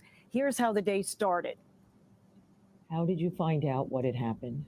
Amy Chen looked away in pain. Oh, one was a tiger, man. We love tigers. Tigers is always on the menu, man. Revealing her nephew FaceTimed her about the double murder of her daughter, Nikki Huang, and Nikki's friend, Jessie Perilla. In the early hours of May 16, 2022, the two found in Perilla's burning Honda with fatal gunshot wounds to the head. Her nephew sent a screenshot from Citizens app. It said a car found with a male and a female burnt. Within minutes of Amy Chan completing her first TV interview, Pix 11 News received word one of the prime suspects was caught in the Bronx. Police said Jamel Sanders from Baruch House. Jamel Sanders, man. No relation to Dion, man. Is on the Lower East Side, had been captured on surveillance, kidnapping Jesse Perilla outside Nikki Huang's house on Grand Street and throwing him into another car. This was a very complicated kidnapping, just like I'm telling you, man. Listen, man. Y'all got to start listening. I think that's a problem with some of y'all here at Op Nation. Y'all too busy flirting with each other in the comment section. Listen before you take that poll. Before you take that poll, listen. The Lower East Side had been captured on surveillance, kidnapping Jesse Perilla outside Nikki Huang's house on Grand Street and throwing him into another car. This was a very complicated case where there was a lot of moving parts. The night of violence started with Nikki Huang getting robbed after she'd finished work at her family's restaurant on Grand Street. She called her dad at 9:30 p.m. The reason she was calling was to tell him to change the locks on the door because they took her key. Wow. Shout out to her, man. She's a real one, man. That's a real one, man. She called dad, man, change the locks, man. Some man took my keys, man. She a real one for that. At 9:30 p.m. The reason she was calling was to tell him to change the locks on the door because they took her key. So she was worried about them going to the house. I think that Nikki was, expressing her angst about being robbed, and maybe the wrong person heard that. Around 11 p.m. on Sunday, May 15th, a man alleged to be a member of Down the Hill gang was fatally shot on Avenue D and East 3rd Street. The victim, Brandon Atkinson, was a half-brother of Steven Santiago, still wanted in the Perilla Huang murders. You have the two. Man, look at all the violence and carnage surrounding. Like, it's just a trail of death everywhere they go. 7 p.m. on Sunday, May 15th, a man alleged to be a member of Down the Hill gang was fatally shot on Avenue D and East 3rd Street. The victim, Brandon Atkinson, was a half-brother of Steven Santiago, still wanted in the Perilla Huang murders. You have the two gangs that were involved, the Up the Hill, Down the Hill gangs. Jesse Perilla had just given Nikki Huang a ride home about 1 a.m. That's when suspects Steven Santiago and Jamel Sanders allegedly kidnapped him and then apparently forced him to text Nikki Huang, who was trying to text her parents from outside the apartment door. Oh, man. 4 for 4, man. 4, 4, 4, 4, 4. Damn. Wicked. Who would you rather run into, man? And I'm just talking about just your, like, this. Or is there any difference? Let me rephrase it like this. Is there any difference in running into a cartel or running into these guys? Well, again, I mean, here in the United States, definitely the cartel. 100% the cartel. They might be the most fucking mild-mannered motherfuckers you meet at that. Now, if I was in Matamoros, probably these motherfuckers. Hey, the dude in the bottom right look like Lord Jamal. Yeah, I mean, he might be related to him. Ain't Lord Jamal from New York, man? That might be a nephew or something, man. You know what I mean? Jesse Perilla had just given Nikki Huang a ride home about 1 a.m. That's when suspects Steven Santiago and Jamel Sanders allegedly kidnapped him and then apparently forced him to text Nikki Huang, who was trying to text her parents from outside the apartment door. And when I opened the door, she had left her little necklace right in front of the door because she probably knew she was in danger. The most savage act saved for the end near the Bronx golf course. Do you have any idea why they would do this? Nikki always tried to look out for everyone. Like, when I saw those pictures of the guys, I've seen them at the restaurant. Jesse Perilla's... Oh, shit. Those guys literally frequented their restaurant. Wow. and then they robbed that girl. So this girl must have worked the cash register because a lot of times it's a family affair at these places. So the daughter probably worked the little spinning door. I forgot what they call it. Little you put the money in and you spin it around so they don't have to interact with you. So you know what I'm talking about, though? The little thing you put the Yeah. money in and they spin it. That she probably worked The right there. turnstile? Yeah, she take your money and shit. So she probably these niggas come in here all the time begging, short, and she should have told them hurry up and buy. But she probably was letting them go, because some men hang out in the carryout. Like the carryout around my way that I used to live at, where I came of age at, them niggas hung out in the carryout. Like they just be in the carryout. It's like their office. So it's like, yeah, man, that's fucked up. They did that shit, man. These niggas foul, man. They would do this. Nikki always tried to look out for everyone. Like when I saw those pictures of the guys, I've seen them at the restaurant. Jessie Perilla's mother, Michelle Morales, had been first to go public. Enraged, her son and only child ended up dead for giving his friend a ride. I could. Damn, so he was just in the wrong space at the wrong time. He did no gang affiliations, nothing. They wanted to rob the Chinese girl from the carryout, and the day they was going to rob her, he just happened to be giving her a ride. No good deed? No good deed goes unpunished in the stand, man. His friend a ride. I could imagine what he went through. I just could imagine. Man, be strong, mom. I feel bad for this mom. That was her only kid. He was doing everything right. Just a chance encounter with some sun savages, man. Salute to Elevate, man. He says, hey, man, the glider count on the panel is too high. I'm always hoping I can share a video with liberal honkies, but they won't get 5 seconds without shutting it. And me down. Mayo Monkey, a good one, even with the accent, but balance needed. Not sure how that's achieved, but I couldn't even tune in last night after a minute of that lineup. Anyways, thanks for the console. Huge fan. Yeah, man. I mean, we try to get diversity, man. If some people want to come up, man, you're all welcome, man. Whether you're a liberal or not, man. If you're a liberal, as long as you don't come up here fussing, if you got a point to make, don't come here fussing and bitching and shit. Just make your point. You're welcome, man. And gliders, man, I don't have a problem with gliders, man. I do a show with all gliders. I do a show with 10 gliders if it comes down to it, man. I don't have a problem talking to gliders about this issue. Yo, I would love to. If anybody in the Odd Nation is in the cartel, come in here, man. Let us know. I want to know. Yeah. Tell me about it. How is it? How is it, sacrificing people to the sun gods? Yeah, man. Yeah, man. Look at this Puerto Rican, this butter pecan Rican, man. Her only son, and you could tell she had a son with a. You could tell she had her son with a son, man. You know what I'm saying? You could tell the father's a son, man. I could imagine what he went through. I just could imagine. Nikki Huang's mother later provided photos and sent me messages on Instagram defending her daughter as a loving big sister to her brothers. The way you guys painted her out to be like some kind of gang, like, a gang monster. Like, no, she wasn't.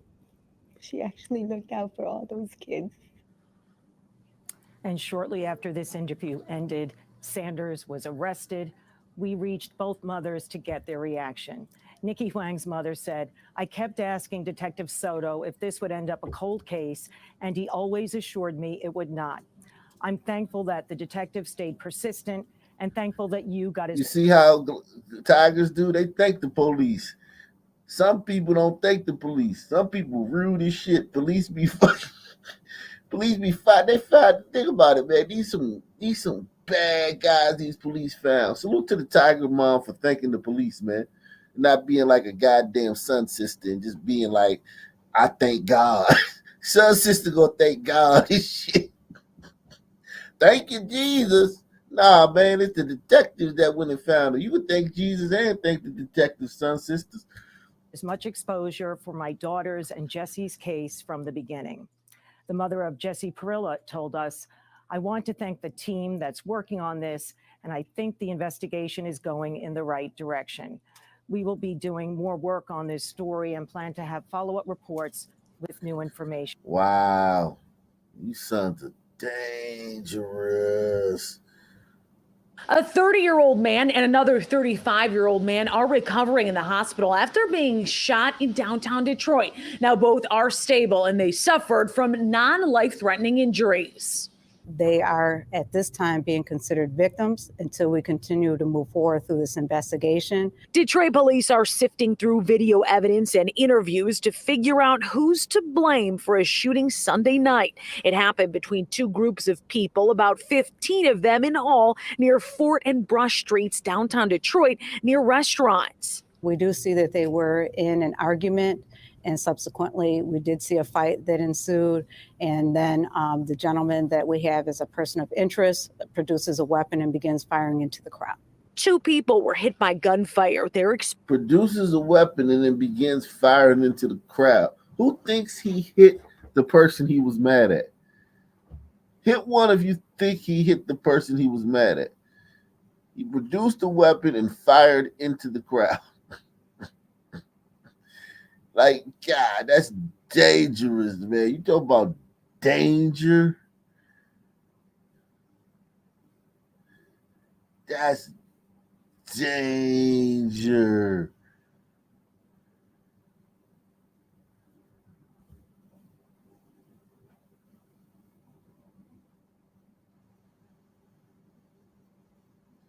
Expected to recover, stable in the hospital as of Monday afternoon. Surveillance cameras clustered in the densely packed area where it happened, a big help for DPD.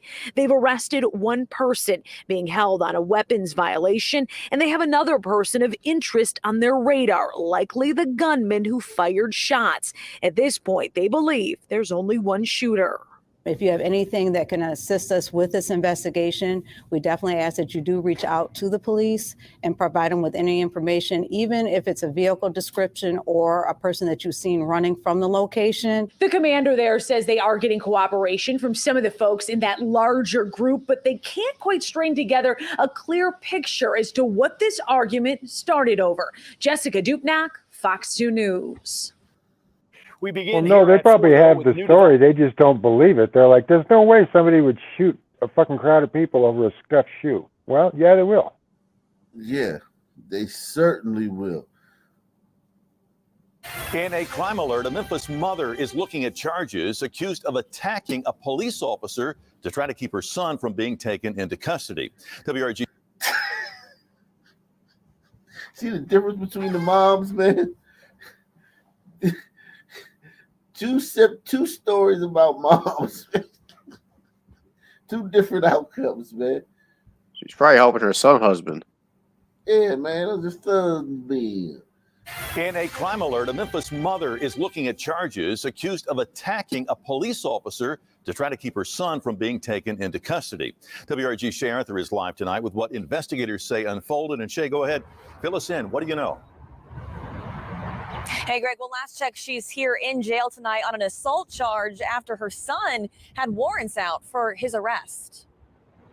This mother, 32-year-old Xavier Crawford, looks at a list of charges after Memphis police say she tried to stop officers from picking up her son on outstanding warrants yesterday. Because we believe her son is under the age of 18, we aren't naming him.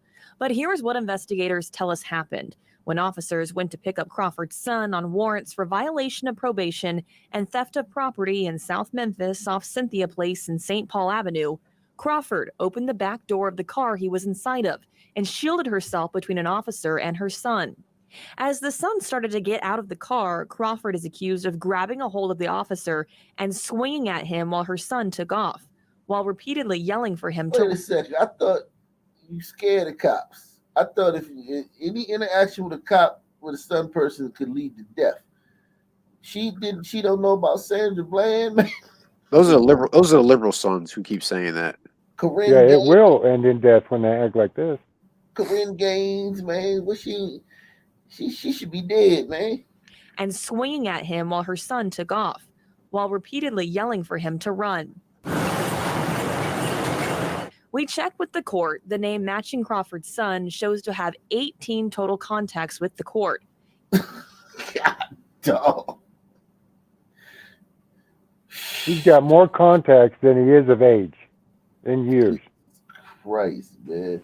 Just They not even include surprised multiple theft of anymore. property. No, it's not. And he's running around your town. And if you cross paths with him, glider, you will be a victim. Cases, as well as multiple burglary of vehicle cases, attempted burglary of a vehicle, unlawful possession of a weapon, assault, and vandalism. A deputy chief with Memphis Police told us this about crime in the Bluff City involving young people. You got to change the mindset of the juvenile. Okay, young ages, they're. What's the likelihood of that? What is the likelihood of that? What's the probability of changing the mindset of the juveniles in Blackiston? Probably depends on their age. I mean, if you get like a 5-year-old, he has a. Hold on, Marcy. Let me fix that for you. It's 0. It's 0. 0. Shout out to the Mexican cartels. Cartels winning 51-49. Sunman hanging in there though, man. Sunman hanging in there for dear life, man. But the cartels winning the poll 51-49. And I can understand that, man. Maybe, I thank you for not saying what you think I want to hear. I think it's the Sun Man, but it could be the cartels. I could be wrong. Influenced See, if it was the by cartels, a lot of factors. That if it was the cartels, that demonry would be spread all over the country, not just in a few isolated areas that are run by Democrats like we have now. They're influenced by a lot of factors that are in the community. We've just got to get back to where you have parental oversight, parental involvement, and community involvement. A long time ago, it used to be that if the parent were absent at work, what have you, that the community would kind of look out for the child. And we're not seeing that as much anymore. With many children being influenced by outside factors, not realizing the danger eventually lying ahead. And last check, no bond information was available for Crawford. We're live downtown tonight. Yikes, man.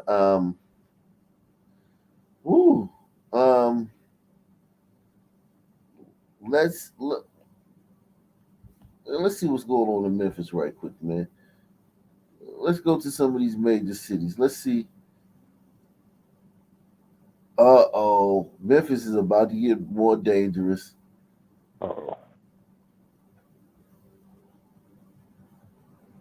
More dangerous? The Memphis City Council is casting its final vote tonight on several ordinances proposed as a result of the Tyree Nichols murder.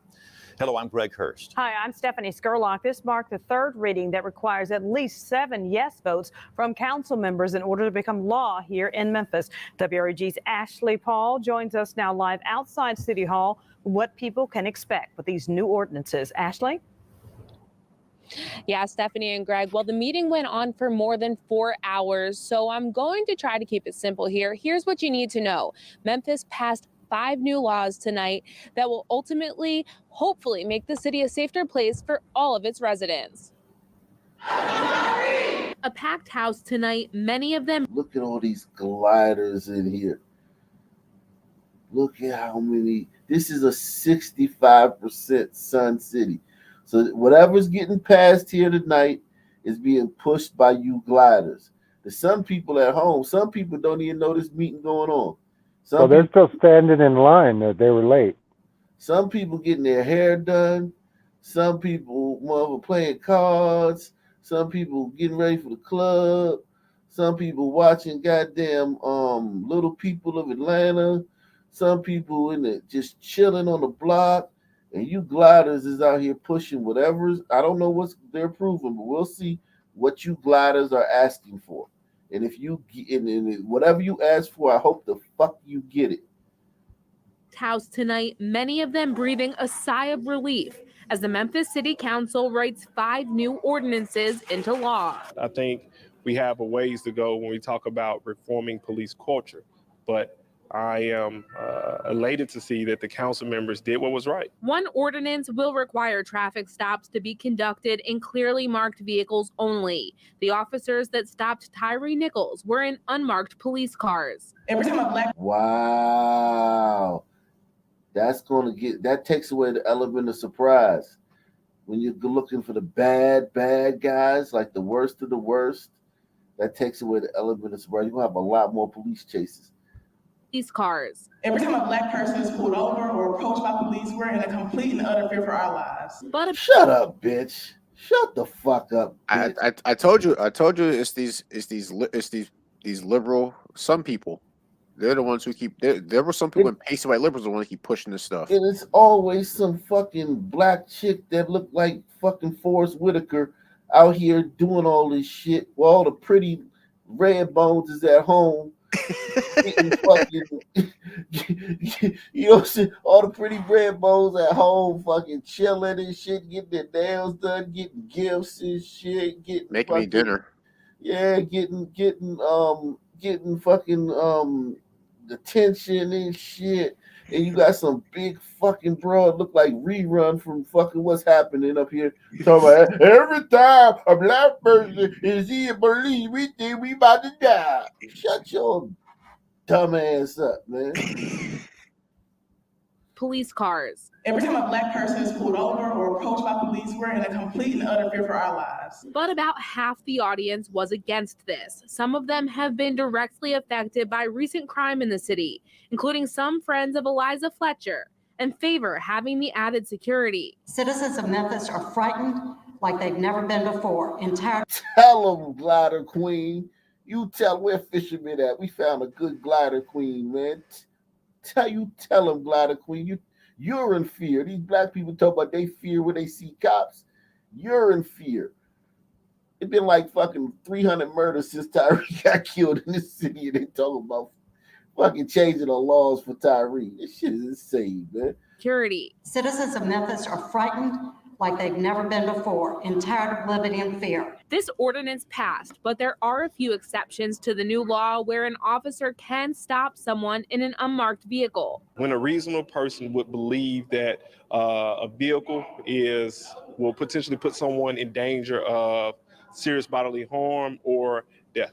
Other past ordinances include annual independent reviews of the Police Training Academy, an independent review process for incidents involving excessive force, and regularly reported data regarding traffic stops, arrests, and use of force. We know what we doing and what we want. We need y'all to show us. Hey, what you doing out here, pretty red bones, man? You supposed to be in the house, man. But okay, you just wanted to prove you one of the red bones with an identity crisis. You gotta affirm your blackness. Hey, y'all, I'm black. Somebody asked her somebody asked her the other day, was she Hispanic? And she was like, oh shit, I gotta run down here and reaffirm my blackness. And use of force. We know what we doing and what we want. We need y'all to show us that y'all are with us in these seats. Well, a sixth ordinance that addresses non-emergency traffic stops was tabled until the next meeting. Meanwhile, members of the Memphis Police Department, including Chief C.J. Davis, were present at the meeting but declined to respond on camera. For now, reporting live downtown, I'm Ashley Paul, WREG News, Channel 3. Whatever y'all ask for in the meetings, I hope y'all fucking get it. That last chick sounded like Gorilla. Yeah.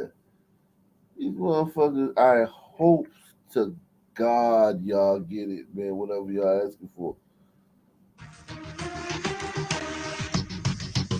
WGN investigates squatters' rights. They are benefiting from loopholes in the law that make it tough, time-consuming, and expensive to... Make sure you hit the PayPal, Cash App, Super Chat. We got 500 in the building. All you new people, man, if you're new to the channel, you can support the channel. We always love seeing new names on the Super Chat, on the PayPal, and the Cash App. Salute to my man, Aster J, man, coming through with the Cash App, man. He says, the harder the face, the louder the voice. Yeah, man, salute. get them out. And investigative reporter Ben Bradley has one such story.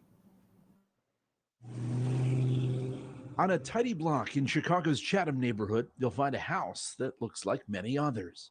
The owner of the home was my mother, and she passed away. And as the heir of the property, I was planning to sell it. It's the house Karen Polk grew up in, the house her mother died in, a house she was trying to sell from where she lives, 500 miles away in Nashville, Tennessee.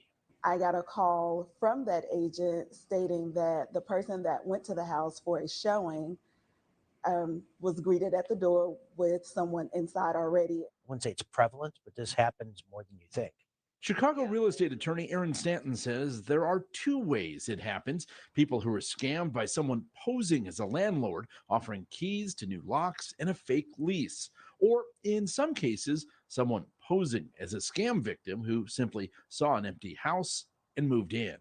The problem is anyone could print a lease off from the internet, put in foreign lease, print it out, fill it out, put the address in, sign a bogus landlord. Karen Polk flew to Chicago and went to her mother's home with police, who said they were powerless to determine whether the lease was legit. She'd have to go to court to get the occupiers out. And this all started in September, but we didn't get a court date until mid-December. And then that particular session, none of the occupants showed up.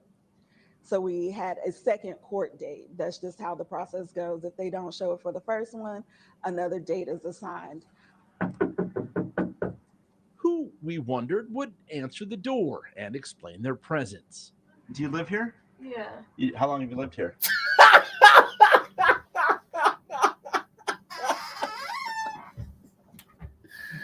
Oh shit, man! That's what you get, man. You get, man.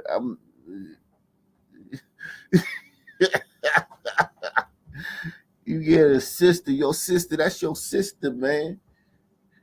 And you notice when she went up there, she went with the police. Did y'all peep that when the girl who owned the house went up there, she went with the police. She doing some niggas up in there. She said, I gotta bring the police with me, man. Even though the police might kill me on my way up there. They like the lady got kidnapped in Mexico. Yeah. And none of the occupants showed up. So we had a second court date. That's just how the process goes. If they don't show up for the first one, another date is assigned.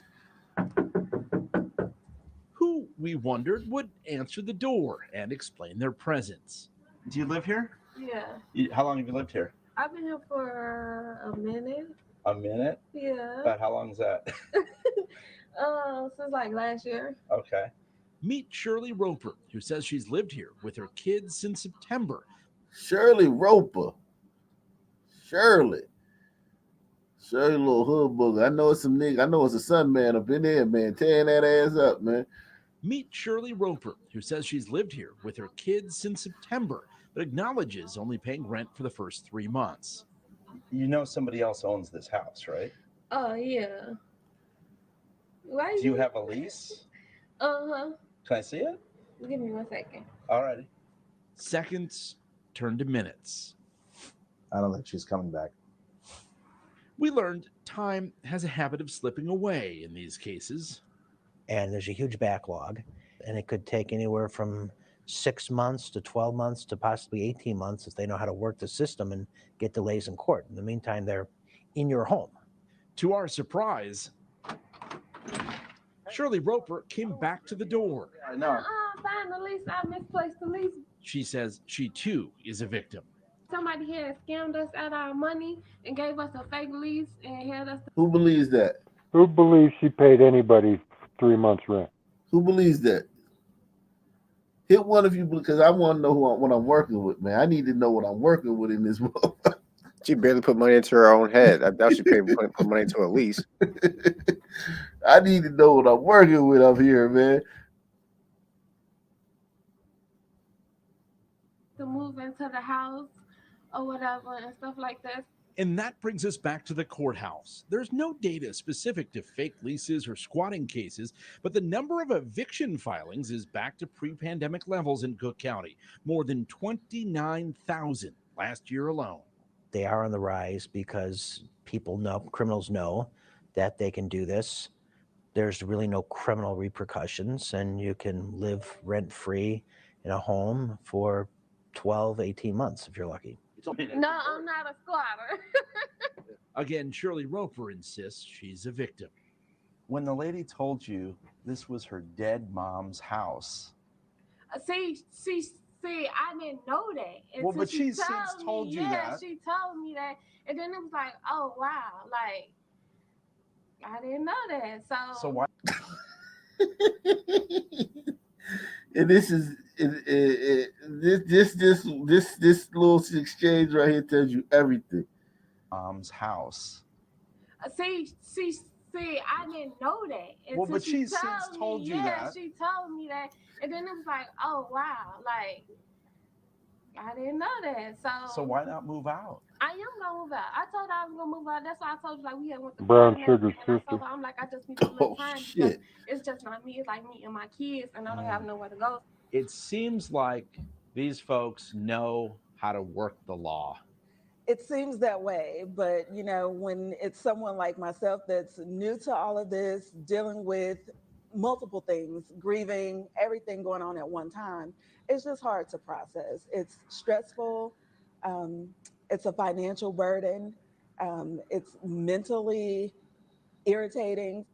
I'm sorry that this happened to her. Like, I'm actually sorry that this happened to her, and I hope that this don't ever happen again in the future. But next time, I feel like she should have more security cameras around her apartments, her houses, and everything. See, they're actually she's telling you we need to be. You you hear that, Gladys? If you don't got, if it ain't nailed down, you ain't got cameras everywhere, you got police team in the streets, you don't have security, alarms, Patrolling the area. drones. Sister telling you, man, and I applaud her honesty, man. She basically saying And that some blaming the other woman like she did something wrong by leaving an empty house. Yeah, man. She's basically saying that some people need a foot on their neck. Exactly. Probably full of her dead mom's stuff still.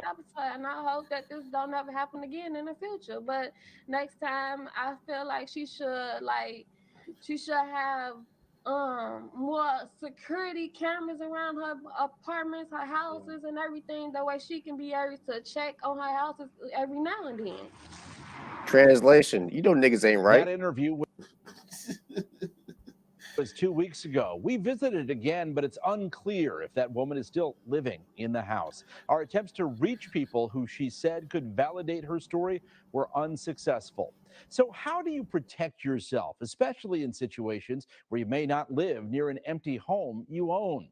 Well, cameras are a good idea, a burglar alarm, and experts say you should not allow a realtor to use a lockbox with keys to your home inside. Ben Bradley. Oh, right. Let's go back to Memphis. I just saw that and I was like, damn, I just wanted to know who's the squatter, man. I was like, the Memphis City. Who's squatting in this lady house, man? Of course, it was fucking Boom Chica and shit. So let's see. Memphis, man. Uh-oh. So we got programs, man. Looking for ways to help young people involved in crime. Time and time again, we sadly Hit one if you're noticing that we do Memphis just about every night, and it's all fresh stories. We never have to regurgitate stories. They're already involved in crime. What you talking about? looking for ways to help young people involved in crime. Time and time again, we sadly tell you about teenagers who get caught up in crime, whether it's being an offender or whether it's being a victim. WRG's Shay Arthur shows us 2 programs working to help children in the city of Memphis. Many city leaders and those in the community ask what can be done to make a difference in the lives of young people. This morning, another juvenile becoming a victim of gun violence in Frazier. Today, 2 nonprofits came before Memphis City Council members to talk about what their groups are doing. One, Taro Fine Arts Foundation, talked about community outreach through the arts, working to put a new curriculum in youth leaders' hands to talk about the dangers of getting involved in a life of crime, with a new production called Mama's Tide. I'm a retired school teacher. Mama's Tide. Why is that white lady yelling at that little black boy? He didn't do nothing. Mama is tired. Oh, child, I'm so tired. You keep running these streets. I keep having to go back and forth to court, back and forth to school to talk to the people at the school. Oh, Lord, Mama's so tired working 4 jobs because your daddy ain't around. I'm a retired school teacher, and I had 2 African American students to die from gun violence in the same week. And it shook me to my core. The other was the Juvenile Intervention and Faith-Based Follow-Up, also known as JIF, which has been around for more than 50 years. Intervene in the lives of these young people at a very critical point in time. And we work with them through mentorships. We do that with educational support. We also offer them personal and professional development. JIF, which worked with more than 330 young people last year, works through Christ-centered intervention. Referrals from JIF come from juvenile court, the Public Defender's Office, Youth Services Bureau, and others. But the nonprofit is now taking community referrals as well to intervene in children's lives before they get caught up in the court system. Shay Arthur, WREG. Well, let's see what's going on in B-more, man. Baltimore, man. Ain't been to Baltimore in a while, man. We'll run through some of these cities, man. Salute, man. Whew. Lord, Lord, Lord. Uh-huh.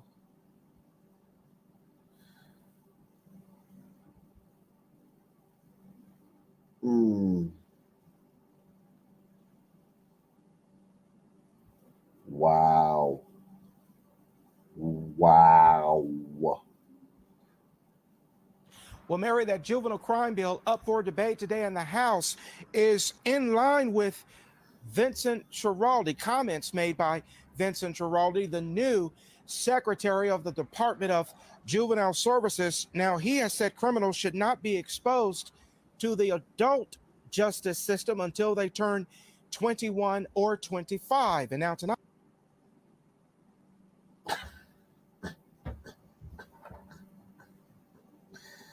Criminals should not be exposed to the adult criminal system until they turn 25.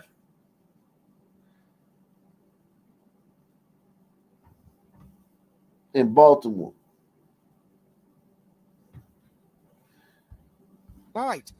a closer look at that bill. More and more violent crime in Baltimore City and across the state involving juveniles. By the end of February, nearly 24 youthful offenders have been charged with either homicide, robbery, or a weapons charge so far this year. In Annapolis, the debate over accountability. The Democrats pushing their own juvenile justice reform laws. A hearing held today on the youth. Look at the Democrats.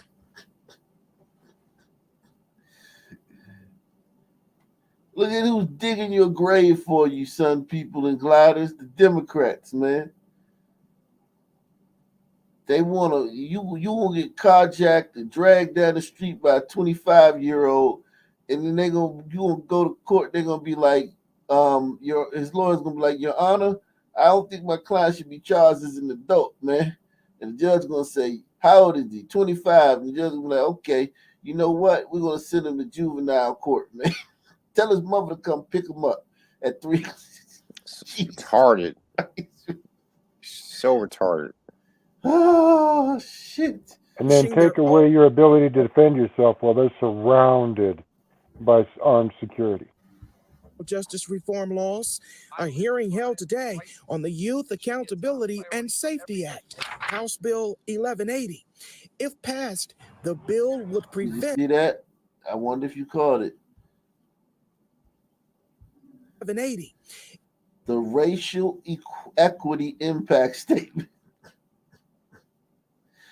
So they wrote into the bill, this is not me conjuring this up, that this is being done to create racial equity. Because in Baltimore, all the white kids that, carjacking and shooting, doing drive-bys is getting off, man. And the black kids is getting the raw. So this bill was so necessary in Baltimore, man. Because the disparities between the way the white carjackers and drive-by shooters are being treated, man. in comparison to the son drive-by shooters, man. If passed, the bill would prevent anyone under the age of 25 from facing first-degree murder charges. The bill working its way through the House now, but Republican Senator William Folden already calling the bill irresponsible in its approach to holding juveniles responsible for their criminal actions. They know the difference between right and wrong. They just aren't being held accountable, and they don't care about right or wrong. Fox. I gotta roast you for your hair, man. Just give it up, man. Go bald, man. We can't even take you seriously, man. How can we trust your decision making when you still holding on, man? Go bald, man, and get it over with, man. Somebody send this guy a pack of big razors, man. I think it's called a high and tight. About right or wrong. Fox 45 News, wanting to know how lawmakers are responding to the bill, sent emails to all lawmakers in both chambers asking, as the bill is currently written, do you support this bill? Why or why not? Among the first to respond, Republican delegate Susan McComas, calling the bill the definition of insanity, adding, we are going to legalize murder as long as people are under 25. Outrageous. Democrat delegate Carl Jackson opposing the bill, saying, I believe that accountability must be at the center of any discussion regarding the criminal justice system. But Republican delegate Christopher Boucher, so far, the only one responding in support of the bill, saying if minors cannot consent to sex or sign contracts, why are we treating them as adults in the Yeah, but why are you making a 25-year-old a minor? Answer that part, Chris. Judicial system? I was a juvenile offender charged as an adult. The delegate told me he was charged with assault at the age of 16. Meantime, Republican delegate Lauren Arikin says she will never support removing felony murder for those under 25. She said Officer Amy Caprio's murderers were held accountable because of the felony murder law. The delegate putting a face on the issue. Caprio, the Baltimore County officer responding to a burglary call, killed in 2018. Then 16-year-old Dante Harris accused of first-degree murder. From her body-worn camera footage, the officer heard repeatedly ordering Harris out of a stolen Jeep. Yeah, and if she would have shot him, she'd have been in fucking prison. So, look, either way, she was fucked. As soon as she answered this call, they showed up and his ass was there. When she showed up with a scene and his ass was there, it was two options for her: jail or prison. I mean, with the cemetery. Well, the glider charged with assault probably was in a bar fight and got charged with assault for that. That's totally different than the crime that is going on right now. He may as well be a Democrat. Accused of first-degree murder. From her body-worn camera footage, the officer heard repeatedly ordering Harris out of a stolen Jeep. She drew her pistol, and Harris then ran her over and killed her. How many times have we heard they're not drive you over, and then they kill them? Stupid to stand in front of the vehicle without protection of a vehicle. Yeah, I mean, absolutely. Look, it's a volatile situation. We don't even know if that's where the car was. Like when she shows up, she's just a cop. She's doing her job. Everything's moving fast. People make mistakes, but yeah, I mean, should have shot his ass through the fucking windshield. Piss poor training. And she'd be doing 20 years in prison, but she'd still be alive. And her kids could come give her a little fist bump through the fiberglass and shit, man. Now she's dead, man. She's got that glider woman hesitancy to actually defend her life. Yeah, man. Well, Dante Harris was 16 again at the time of the murder, but charged as an adult. He was sentenced to life with the possibility of parole. Meantime, House Bill 1180, the debate over that bill, continues. We're live tonight. Keith Daniels, Fox 45. Imagine how many priors that this kid had to get a life sentence for that. This kid had to probably have fucking like 50 prior arrests. And he's unlucky. If it was post Floyd, he'd be out by now. I'm surprised they consider him. I'm surprised they consider a possibility for parole for what he did. It's ridiculous. Yeah, man. He was scared for his life. He hit the accelerator. Fuck Yeah, him. he has a possibility for parole. Man, Just the screw way they that. frame things. Screw that. Just fry him. Oh, I agree. I'm just saying what they Oh, said. I know. But then again, I don't live in Maryland, so it is what it is. Well, a public beating would probably do a lot to deter. Public shaming, put him in some hand A and community footlock. in mourning tonight after another young person was shot and killed in our city. Hello, everyone. I'm Vic Carter. And I'm Nikki Zizaza. Welcome to those of you watching on CBS News Baltimore and on WJZ TV. Tonight, friends and family are remembering Isaiah Carter, the 16-year-old Patterson High School student, was shot and killed in Joseph E. Lee Park yesterday, just steps away from his school. The person responsible for his murder still has not been caught. Even as the community comes together for a vigil in Isaiah's honor, they are still nervous about the safety of their community. Jessica Albert was at that vigil and joins us live now from the park. Vic and Nikki, the community members started from where I'm standing and then walked down into the park to where Isaiah Carter was killed to hold this vigil tonight. They say that they did this to hopefully prevent more shootings like the one that happened yesterday from happening again.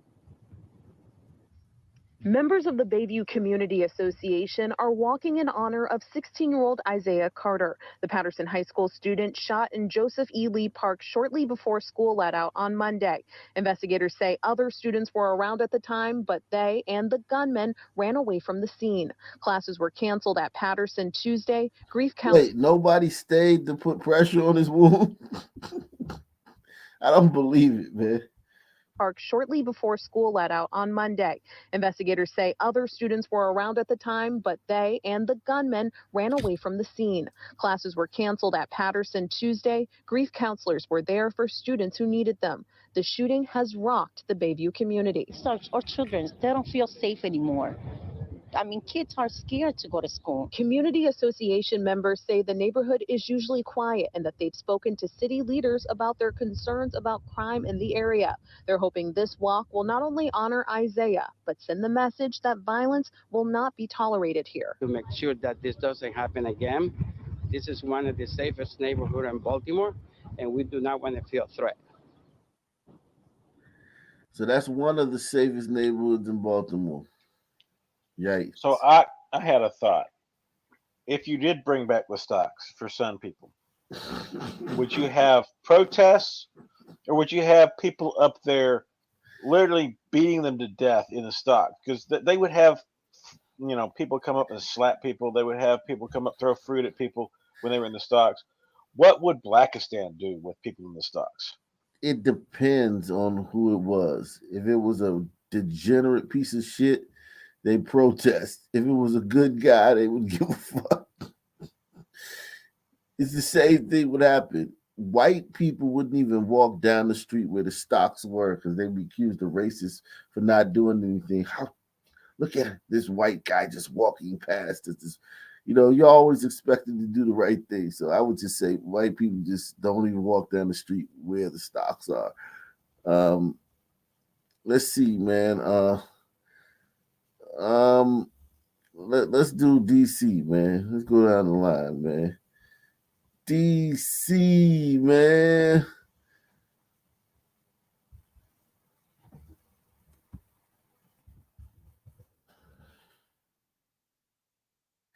Fox 5, man.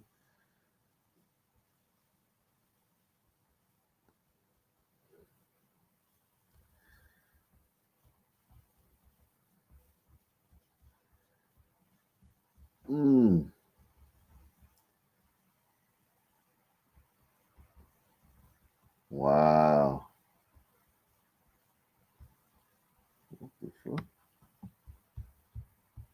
Uh-oh. Well, goddamn.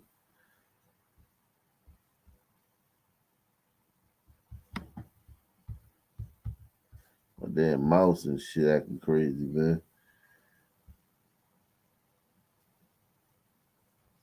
All right, let me.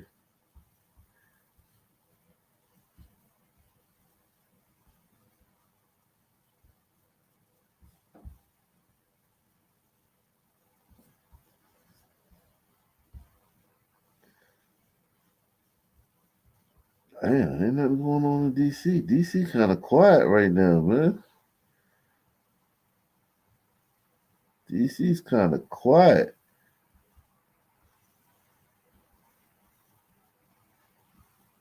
Wow. All right. DC quiet, man. Do your thing, DC. Let's see. Let's do. Give me a city, guys. Oh, I got one. Never mind. St. Louis, man. We ain't been to St. Louis in a couple weeks, man.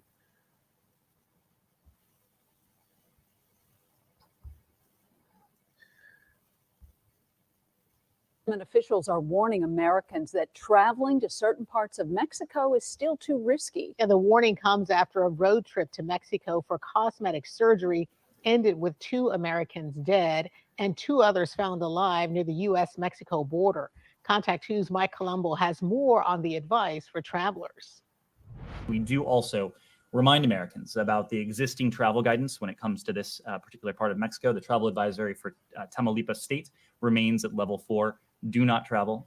We encourage Americans to heed that advice. That's the advice from State Department spokesman Ned Price after 4 U.S. citizens were kidnapped by gunmen Friday while traveling to the border city of Matamoros, Mexico, across from Brownsville, Texas. We ensure safety as much as we can, but we always stress to exercise caution anywhere you go. Abby Meyer co-owns Sky High Travel. She says incidents like this always draw questions and concerns from customers. But having personally traveled to Mexico 3 times in the last month, she believes where you go and what you do when you get there are the keys to a safe trip. We haven't had an incident that is even worth mentioning that regards safety. All of our resorts are vetted. It's the importance of using a travel advisor to make sure that you're somewhere safe. She acknowledges the safety risks inherent with any trip, but notes the difference between a 2-week stay at a Cancun resort and crossing the Mexican border for a cosmetic surgery procedure. We never advise somebody to take a leisurely stroll along the beach at night. That's not smart anywhere. I wouldn't take a leisurely stroll in downtown St. Louis, unfortunately. It's the nature of where we're I think she It'd be more dangerous. Yeah, she just answered the poll question right there.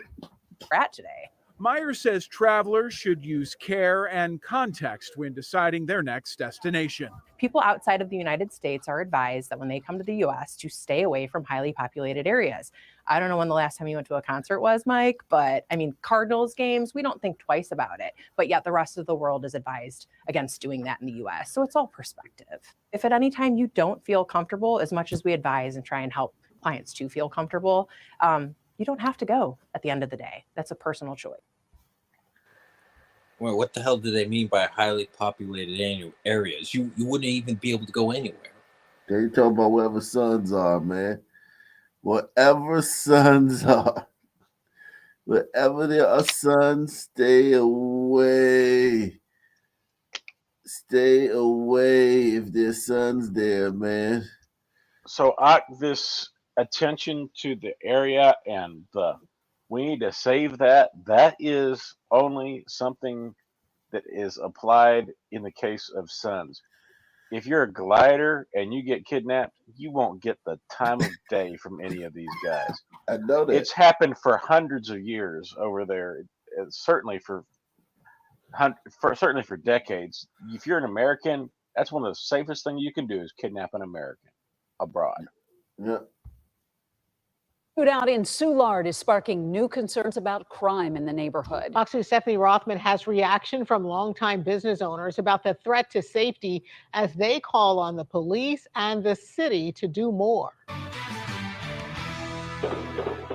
After a shootout Friday night, police say roughly 10 cars were hit by the bullets. According to St. Louis Metro Police, Although person and property crime is trending downward this year when compared to the same time last year. Which means that it's probably 2 less property crimes than it were this time last year. Or Property 20 less crime is prosecuted. trending down.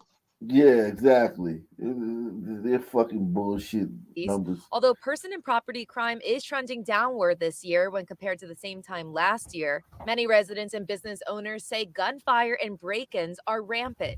On 9th Avenue, the owner of 23-year hair fetish salon has also seen the ebbs and flows. Pretty much every night you can hear gunfire off in the distance. So this is downtown. This is why fucking the glider queens is like, I wouldn't even take a walk downtown St. Louis at night. I'll say it though, that's a rough looking glider. Yeah. Ebbs and flows. Pretty much every night you can hear gunfire off in the distance. But is optimistic more will be done to help. I think more of a police presence would be good. Maybe some more lighting. There are some really dark areas in Soulard. Nearby a community staple, 1860 Saloon, they try to stay ahead of the crime, but would like to see more patrol. We have someone on our parking lot, during busy times to make sure that the cars are safe. We walk all of our staff to their cars at the end of the night, but it's being aware of your surroundings. Concerned, but optimistic about the future. Number one, it says to me that people are coming to our neighborhood or in our neighborhood, whichever way it is, and ruining the neighborhood that we have and impact. Okay, let's run that back. What's happening, Glider?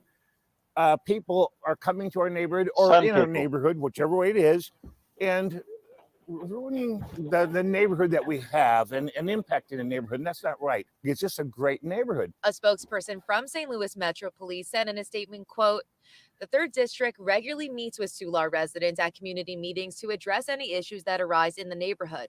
Currently, plans are being made to add extra patrol measures, which will include assistance from our specialized units." As for the shootout on Friday night, right now there are no suspects at this time.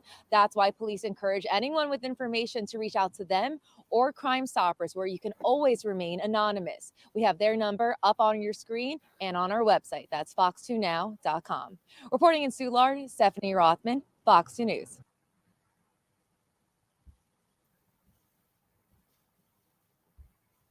Young lives lost in one hit-and-run accident, and the grief touches all they know.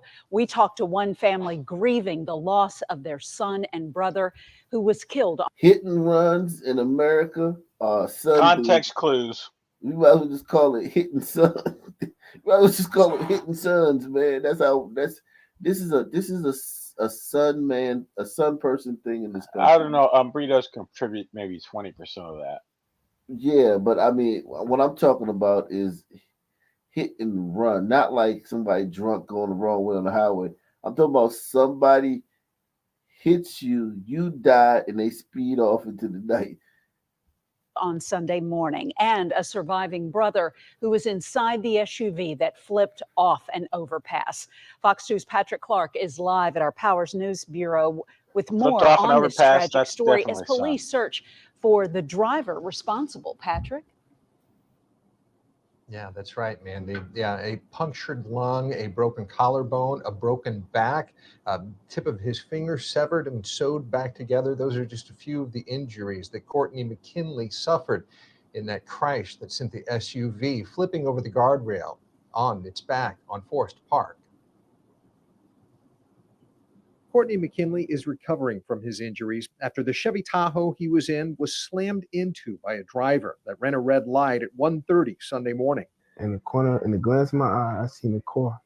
By the time I could even look over, I was hit. And after that, I just seen black. Felt everything. Everything, I felt it. Context clues. I felt when we was in the air, except when we fell. But I didn't know that I fell.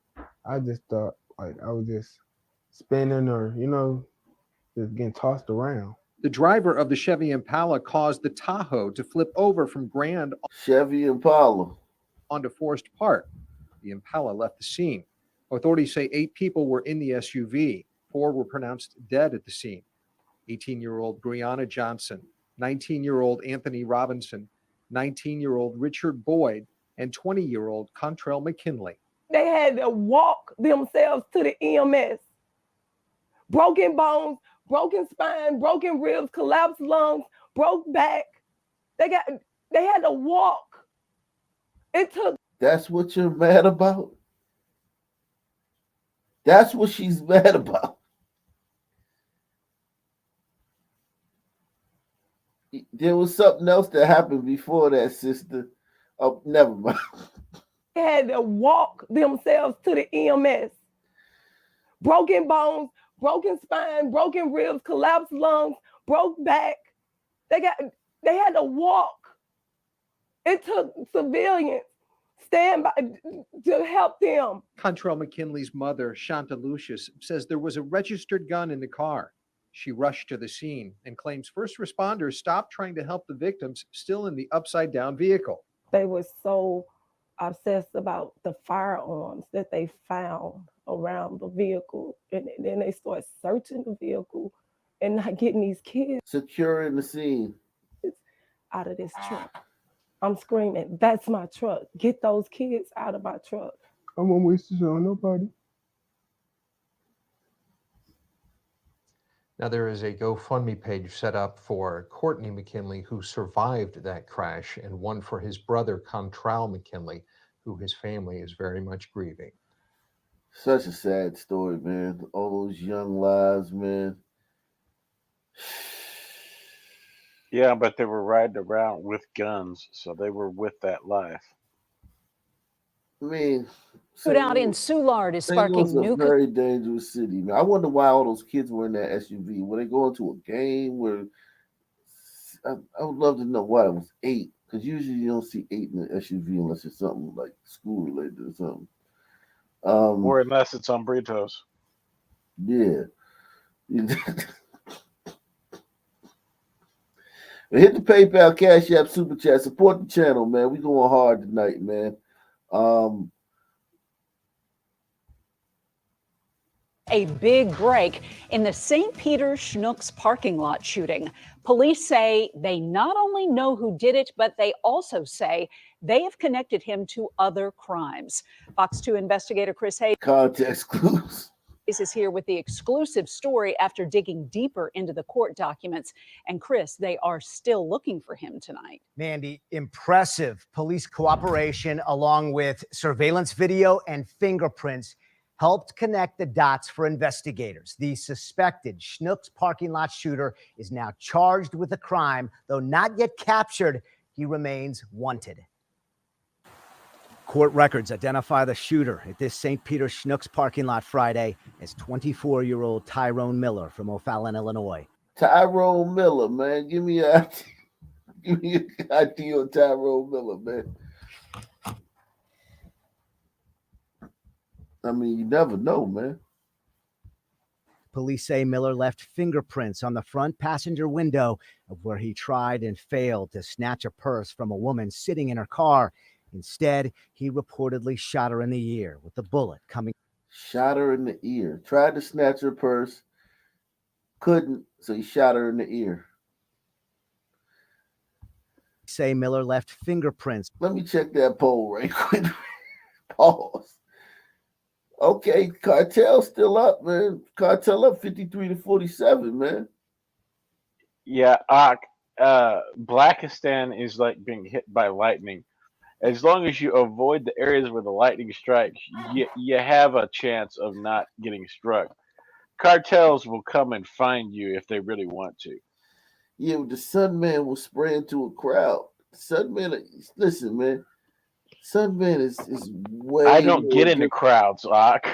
Yeah, but no, but what I'm saying is the bullet will hit a kid in another fucking 3 blocks away. Listen, Sunman is much more. They can come get you. Sunmen can come get you because Sunmen are like sleeper cells. The cartel, the guys who are in the cartel are the guys who are in the cartel. Sunmen, listen, I could cross paths with fucking Bossy. We can get into an argument and just start shooting and then fucking somebody 2 blocks away gets hit with like every Sunman is part of the cartel potentially. Nah, my aim ain't that bad. Come on, Ock. No, I'm talking say about if we didn't know each other. If we didn't know each other. some men are more brazen, but the organization of the cartel makes them a little more dangerous. It's on the front passenger window of where he tried and failed to snatch a purse from a woman sitting in her car. Instead, he reportedly shot her in the ear with the bullet coming out of her jaw. The victim's husband said he remembered the suspect car was parked in the same row just a few spaces away. Court records indicate license plate readers like this helped identify the car, an Avis rental car from St. Peter's, later found dumped and wiped clean of evidence in East St. Louis. St. Charles County prosecutor charging documents note a series of similar purse snatchings and robberies in multiple jurisdictions, including one in Shrewsbury, in which police say Miller was positively identified walking inside the Deerberg store just hours before the St. Peter Schnucks attempted robbery. We've also learned of a theft near the Chesterfield Walmart in the Valley that may be connected. No violence in this case, as police say they're looking into a March 2nd incident in the parking lot, where a suspect in a gray or silver SUV stole something from someone who was not paying attention. I tend to let my guard down when I'm here in Chesterfield or in St. Peter's. Wade Jones here loading up. Why? Why you think this son man let his guard down when he here in Chesterfield and in St. Peter's and not in St. Louis? Glider areas. I'll tell you what, the woman in the story is lucky. Ear to jaw, she has a chance to survive. Ear to ear, it goes right through the brainstem and she's done. She's lights out. Yeah, salute to that son, man, for giving that glider woman a break, man. You know that they ain't gonna bring him in. When the police catch him, they're gonna lynch him on the spot because you know he shot a white woman, right? From someone who was not paying attention. I tend to let my guard down when I'm here in Chesterfield or in St. Peter's. Wade Jones here loading up groceries with his wife says the incidents are good reminders to pay attention wherever you are. That really brings it home and helps you see that crime really is everywhere. Again, though, suspect Tyrone Miller is charged in connection with the Schnucks parking lot shooting. He's not yet been captured. He's not only wanted, but police also say he has an extensive. What if I'm somewhere and Tyrone is sitting right next to me, or he walked right past me, man, and I want to help out, man? How can I help out if y'all don't fucking show us who the fuck Tyrone is? Like, you literally could be literally in the store, like he could be right the next aisle and shit. No, they just said extensive criminal background and you paused it. Oh yeah, he got definitely. We already know that, man. Criminal history, which includes kidnapping. Chris, there you go, cartel, man. Cartel ain't got nothing on us, man. Let's see this one, man. Okay.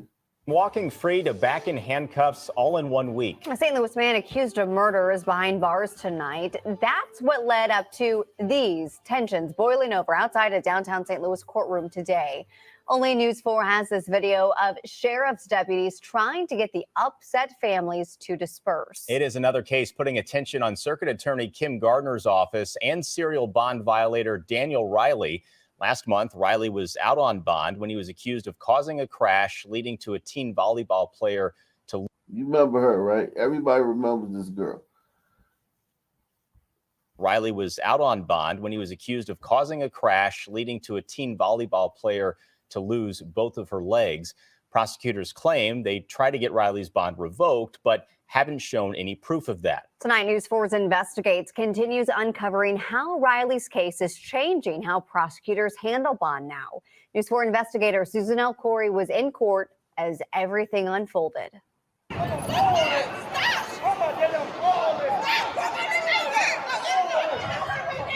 Courtroom outbursts continuing on the streets,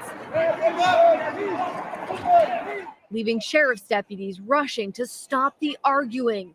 This tension from family and friends of Michael Davis as they leave St. Louis Circuit Court without him. Davis was at his daughter's second birthday party in June 2021 when he's accused of murdering another man. He's been behind bars waiting for trial for nearly 2 years. But that changed last week when Judge Michael Mullen released Davis on bond. This order shows Davis was put on house arrest with a GPS monitor. News 4 Investigates reported how that was one of Mullen's last decisions on the bench. He retired the next day.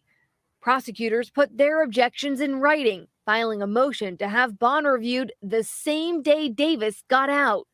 That's why now, a week later, Davis was back in court, this time in front of a different judge, Scott Milliken. During the hearing, Judge Milliken said he's concerned Davis allegedly shot an unarmed man multiple times, and that's why he thought Davis needed to be back behind bars. Davis's lawyer told the court the shooting was self-defense. He also claims there was supposed to be a jury trial in January, but it was pushed back 7 months because prosecutors weren't ready. They can't do that, push it back, unless the defense agrees. They're never ready in this town. That's the same case with the other guy who hit that girl and took her legs. But here's the thing. The defense has a right to a speedy trial. They cannot push it back without the defense agreeing to it. The defense agreed to it. They're just using that as an excuse for the bond hearing. But And why thank wouldn't God they? for Mr. Milliken for locking that guy up. But why wouldn't the defense agree to that? Because they got him out on bond, didn't they? Yeah, I mean They don't want a speedy trial to send him to prison because right. If you don't have an imminent deadly force threat against you, you don't have the privilege of self-defense, and you can't claim it. But I want to show you gliders something, and this is why you gliders are so fucked in this country. So remember, this is the judge who let him out, right? And this is the judge who put him back in. This judge won't get credit for not being racist, allegedly, because we know everything's about race. So some people won't say anything about this guy letting the son man out. But this guy locking him back up, that's a sign of racist. So you gotta understand, man. Scott Adams' method, man. It's the only thing that's gonna work for you, man. To be back behind They call me bars. racist. I don't give a shit. Davis's lawyer told the court the shooting was self-defense. He also claims there was supposed to be a jury trial in January, but it was pushed back 7 months because prosecutors weren't ready. As he revoked bond, Judge Milliken told Davis, quote, "The system has done a disservice to you, and I'm disappointed in the system."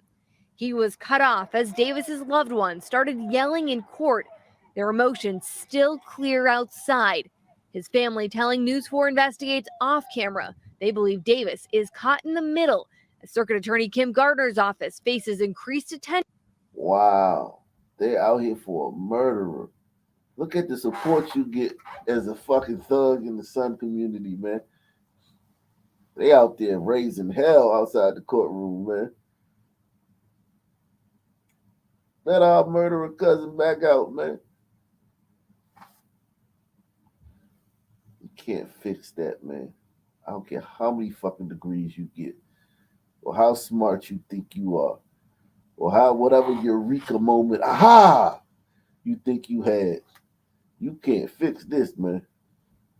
Still clear outside.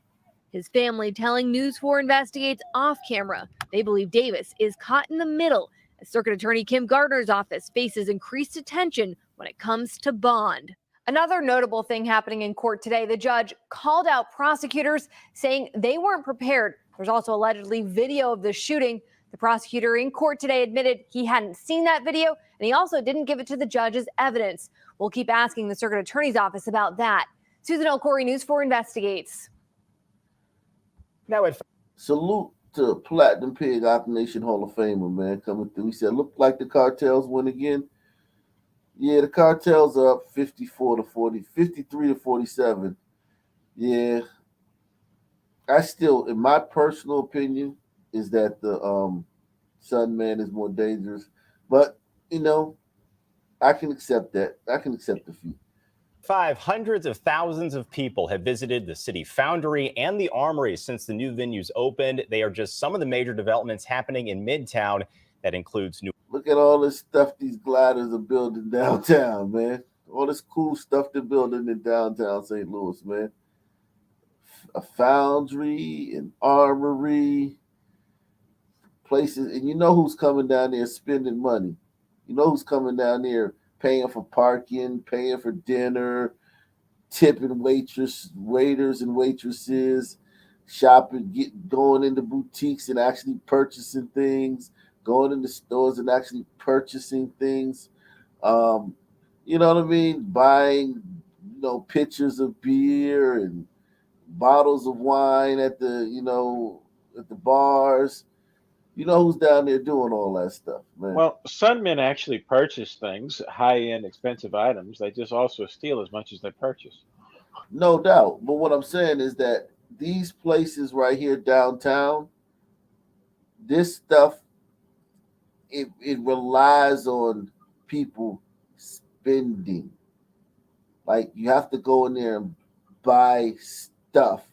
And this is they built this stuff down here to bring back the economy, because what happens is the people come to the foundry and they come to the armory from the suburbs. The gliders come from the suburbs and of the St. Louis. They come down in here to go to these places, and before they leave, they stop by a restaurant or a bar, and that's money that's being injected into the St. Louis economy. Sales tax for everybody too. They pay fucking $50 to park for 4 hours while they're in here. You know what I'm saying? So they don't have to park on the street and get their car stolen by the Sunman. Or they pay. You can ticket them. They pay tickets for parking on the street. All types of stuff that these things are made to draw people into the city so that they can come spend money, and it helps the local economy. Now at 5, hundreds of thousands of people have visited the City Foundry and the Armory since the new venues opened. They are just some of the major developments happening in Midtown. That includes new apartments, a hotel, and even a Target. This is News 4 at 5. I'm Corey Stark. And I'm Paige Chelsea in for Samantha Jones tonight. But even with Midtown's business boom, the cloud of crime could put a damper on the momentum. Russell Kinsel joins us live at the Armory. He's been talking to businesses about the new plans to keep you and your property safe when visiting the venues. So right now I'm standing at one of the two parking lots for the Armory. Look over my shoulder. See that camera? They now have cameras that record every car that comes in and out of the parking lot. This pole is part of a series of poles for a 8-foot fence that will surround the perimeter of the parking lot. Yes, there have been some recent rashes of car break-ins at the Armory and at the Foundry, but when you take a look at the amount of customers pouring into these venues, it's clear that the crimes have not dampened the enthusiasm. They better have razor wire at the top. Is doing great. Good luck to these gliders, man. Business at Foundry is doing great. As I said, we had opened as a pop-up and never want to leave. Jess Andrews is with Golden Gems, one of the retail stores inside City Foundry STL. Sales have been strong, and on weekends, the store is packed. So far, word of car break-ins has not seemed to dampen the enthusiasm in Midtown. Nah, Society of Benevolence, send that to me, man. What city was that in, Society of Benevolence? I don't know. We don't focus on the negative. We're just excited about being part of that group of business owners and locally owned businesses that get to grow. Saturday night, there was a rash of car break-ins at the Foundry and near the Armory STL.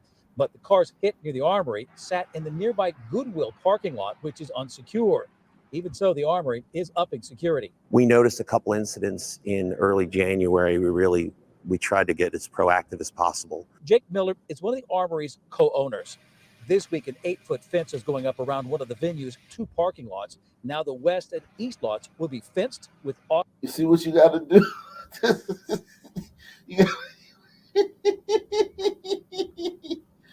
The one parking lot that wasn't secured is the one that got hit. Golly, man. Wow. Off-duty St. Louis police officers on patrol, and these cameras are also new. Where at every entrance and exit, we have 4 cameras that will get an image of every car on the way in and every car on the way out, and it also scan a license plate. And by indexing that license plate, you can see how long someone was in that lot. Miller said the Armory is on track to spend more than $1 million on security this year. When you go inside, there will also be new discrete metal detectors. So far, 230,000 customers have visited since opening in mid-December. And Miller is just as optimistic now as he was when he opened about the future of Midtown. It's exciting, and being neighbors to a great project like the Foundry and St. Louis University and Cortex and BJC, and it's just a wonderful place to be, and I don't want it tarnished by this. So they've learned something. So if They've you're learned visiting not to the call Armory, it be a sure to park in mall. one They call it a mall. The Suns will come in droves. You call it the Foundry, they're like, "What the heck is that?" Yeah, right. Yeah, little stuff like that. That is true. Like, you guys gotta just be smarter, man. Just be smarter, man. Outsmart us, man. I'm going to Foundry, man. Fuck Foundry, man. I ain't going down there, man. I don't want to go to a foundry. That's where they do heavy metal stuff. Why would I want to go there? Yeah. So, man, just be smarter, man. Just call it the plantation. They won't come. of the fenced parking lots, or park in the well-lit IKEA parking lot and use their shuttle, or use a ride share. If you use Uber or Lyft, they are planning to start some incentives. When you go inside and show your receipt, you just might get a discount. Live in Midtown, Russell Kent. All right, man. They salute to them, man. They trying, man. Those. Listen, man. Salute to y'all, man. Trying to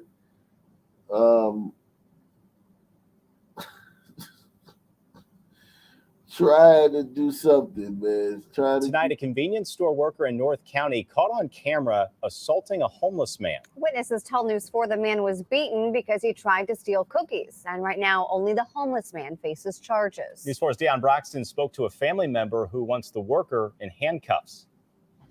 I'm all right with that. I'm finna give him to you. Look, you can stop now. You steady assaulting the man. This is the viral video leaving many in the St. Louis area outraged. I'm sorry, bro.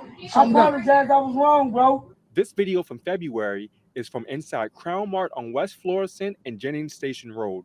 The employee in the white shirt is seen hitting a man accused of stealing. And then they kept beating him and beating him and beating him for a pack of cookies. Tanya Bateman says, Yo, man,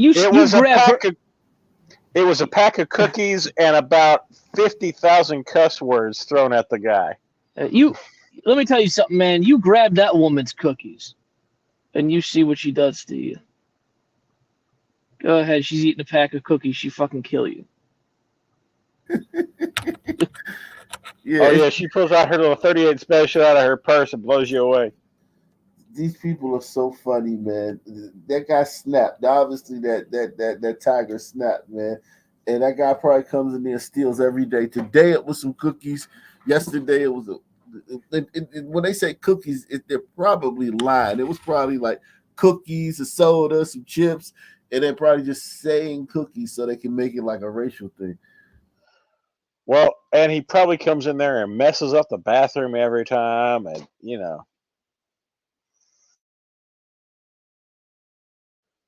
Oh, I got called away, looks like, so I guess we need to keep talking.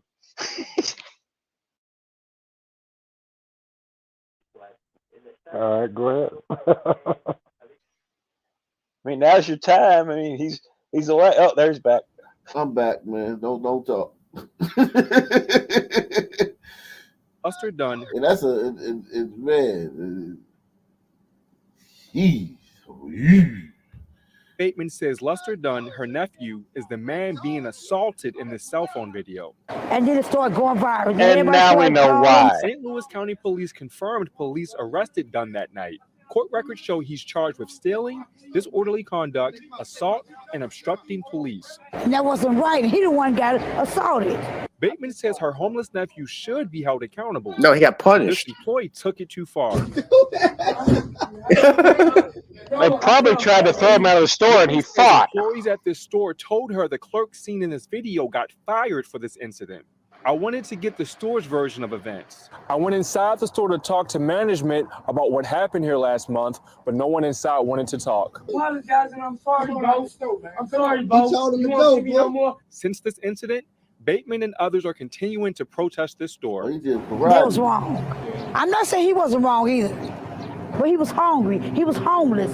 Police say Why this case Why didn't you feed him then? Exactly. Yeah, He's homeless. He's your family. It's just like Floyd's family, man.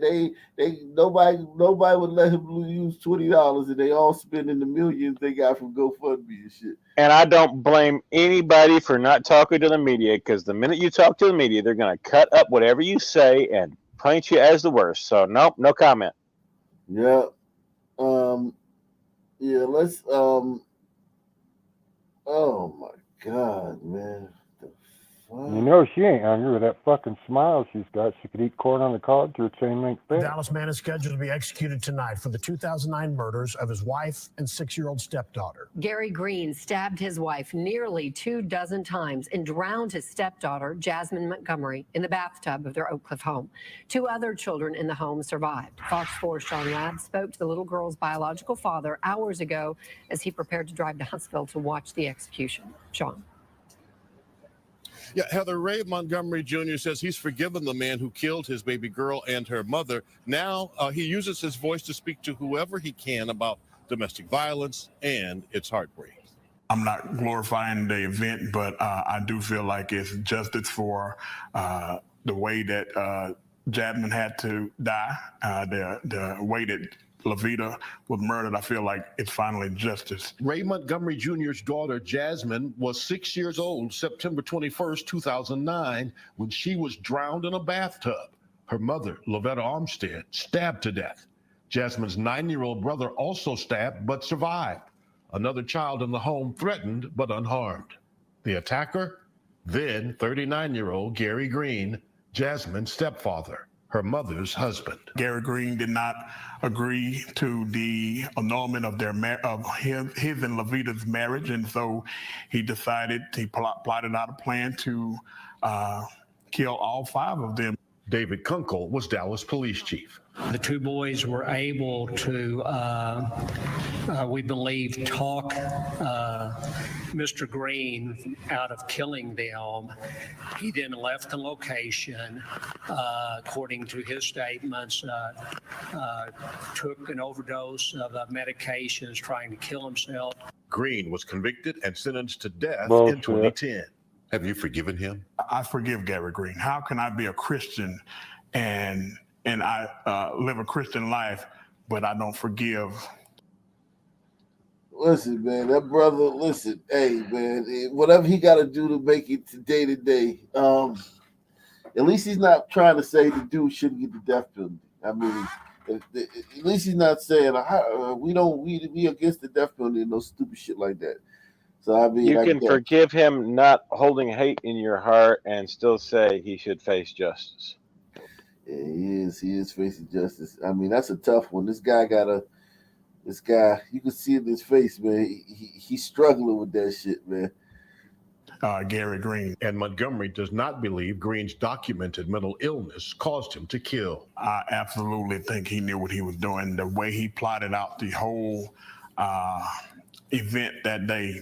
Tribute Montgomery's memories of his baby girl, a book her classmates made to deal with their feelings. Her kindergarten graduation cap and gown, sandals for her little 6-year-old feet. Now, Ray Montgomery speaks everywhere he can about domestic violence. My message is that I do not want this to happen to any other female or any other family. I wouldn't wish this feeling that I have had to deal with the past 12, 13 years on anyone. So from trial through all of the appeals, much has been made about Gary Green's mental illness and whether his intellectual disabilities caused him to commit these murders. So far, the answer has been no, unless there is a... Why she got a guy around her children with mental illness and intellectual disabilities? What about the son's sister from yesterday or the day before that her and her sister both killed their kids and killed her boyfriend? Yeah. I mean, there's domestic violence both ways. Talking about this one right here. A heartbroken grandmother tells Fox 4 she tried to regain custody of her 6-year-old grandson last year, but it just didn't pan out. Tonight, we learned that he is one of 3 young victims murdered, allegedly by his mother. Legend Chappelle and 4 of his siblings were stabbed Friday evening inside a home in Italy in Ellis County, that is south of Dallas. Their mother, 25-year-old Shemaiah Hall, is charged with his death and the deaths of 2 more of his siblings. Fox 4's Peyton Yeager joins us now live with more. Jesus Christ. So now she gonna blame Smash. the system. Yeah, she gonna blame the system that she didn't get it. They wouldn't give her custody. Oh shit. Dallas State Representative Rafael Anchia has filed legislation to improve hospital security and punish parole violators who cut off their ankle monitors. So the bills would be named after Jacqueline Pakua and Annette Flowers. Both healthcare workers were killed at Methodist Hospital in Dallas last year when a violent felon out on parole shot them. The murder suspect was allowed to visit the hospital for the birth of his child. Fox 4's Sean Rabb joining us now live with more. Sean. He was in the hospital for the birth of his child and killed. Killed the nurses. A heartbroken.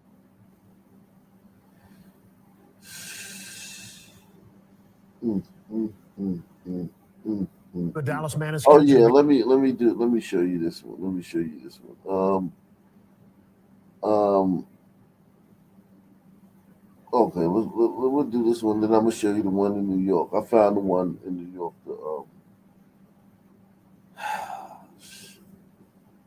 So much going on. 911. What are you reporting? Hi, I'm reporting a domestic violence happening on the 3rd floor. I am a social worker with DCYF. All I heard was screaming. I was assaulted earlier. Hey, please let go. You want to lie? I know, I'm calling. I'm on the phone with them. You want to lie? Can you guys please get here as soon as you can? Hello? Yeah, we've got the call started already. First name? What's it like to hear that again?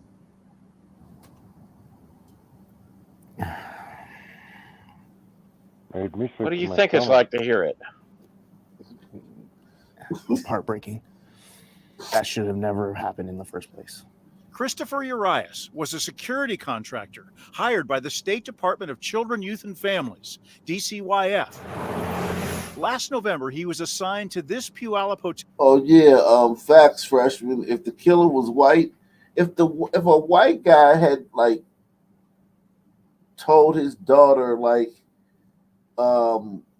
sorry, we're out of cookies, and then given a white girl a cookie like after that, he would have never forgiven that white guy. Youth and Families, DCYF.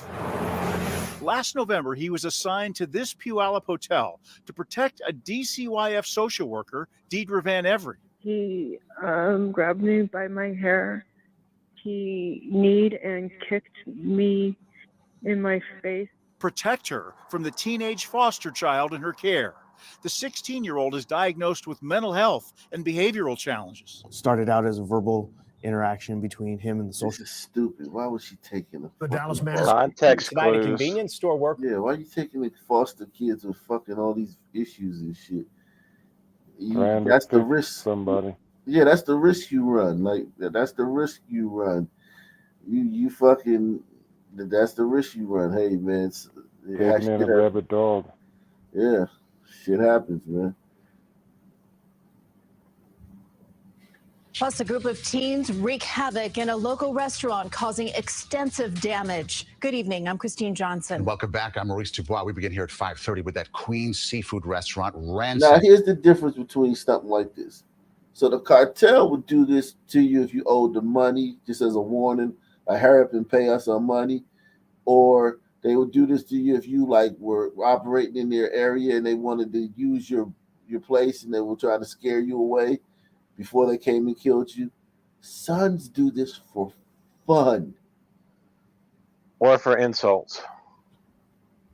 Restaurant causing extensive damage. Good evening. I'm Christine Johnson. And welcome back. I'm Maurice Dubois. We begin here at 5:30 with that Queen's Seafood Restaurant. Okay, ransacked over I'm the changing weekend. my The vote. vandals broke furniture, plates, If you're even a talking window. danger to life, it's the cartels. If you're talking danger to business, it's the Suns.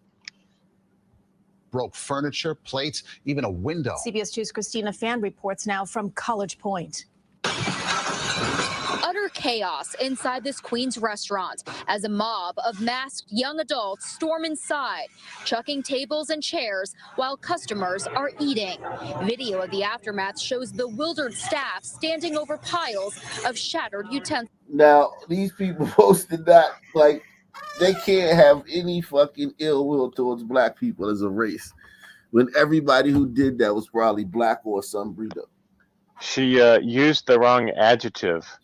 It's not young people, it's Sun people.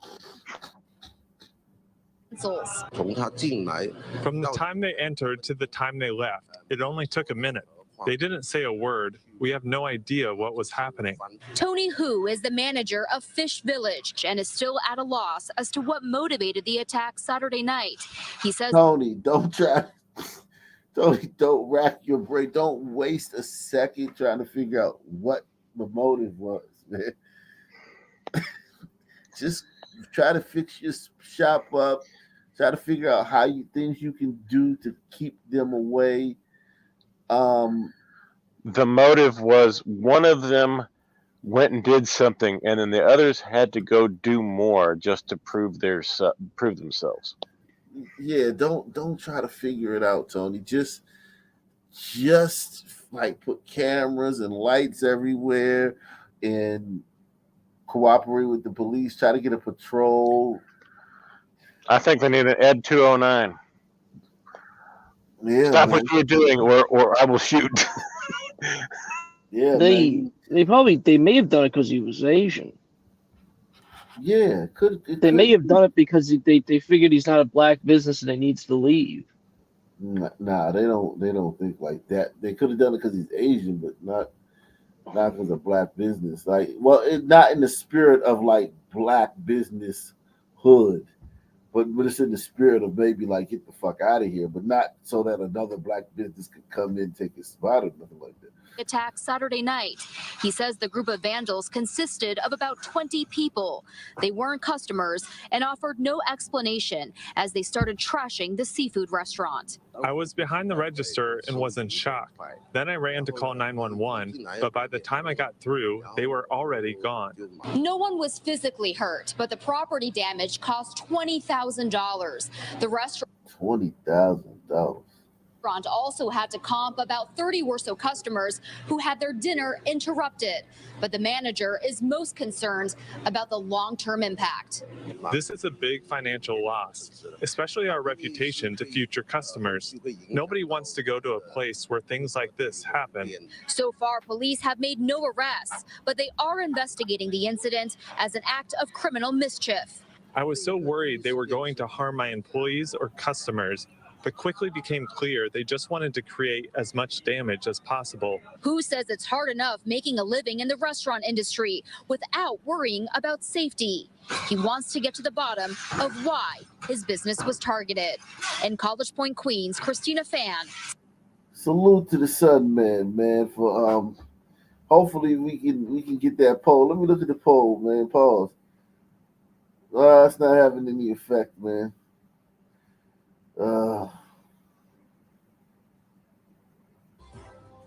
Breaking news now at 6. The LAPD says he is a cold-hearted killer. A man in the East LA area who has attacked 2 people with a very large knife without warning and with a reason. And one of those victims, a teenager who just left school, is dead. Good evening, everyone, and welcome to KCAL News at 6. I'm Pat Harvey. Let's go straight to KCAL's Leslie Marine for details on the stabbing and who police are looking for. Leslie? Pat, just disturbing details. We know this 17-year-old had walked from school and came here. He picked up some food at the restaurant that's at this corner, and this is where that suspect took his life as he waited for his parents. We know tonight family will be holding a vigil for him, but also tonight police telling us that suspect is still out there.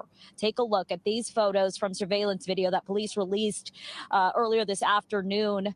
We know this all happened on Friday. You can see that suspect carrying a large knife in his hand, believed possibly to be the weapon he used. And that is the car he was driving, a black Honda CRV. Now, She said that's possibly believed to be the weapon he used.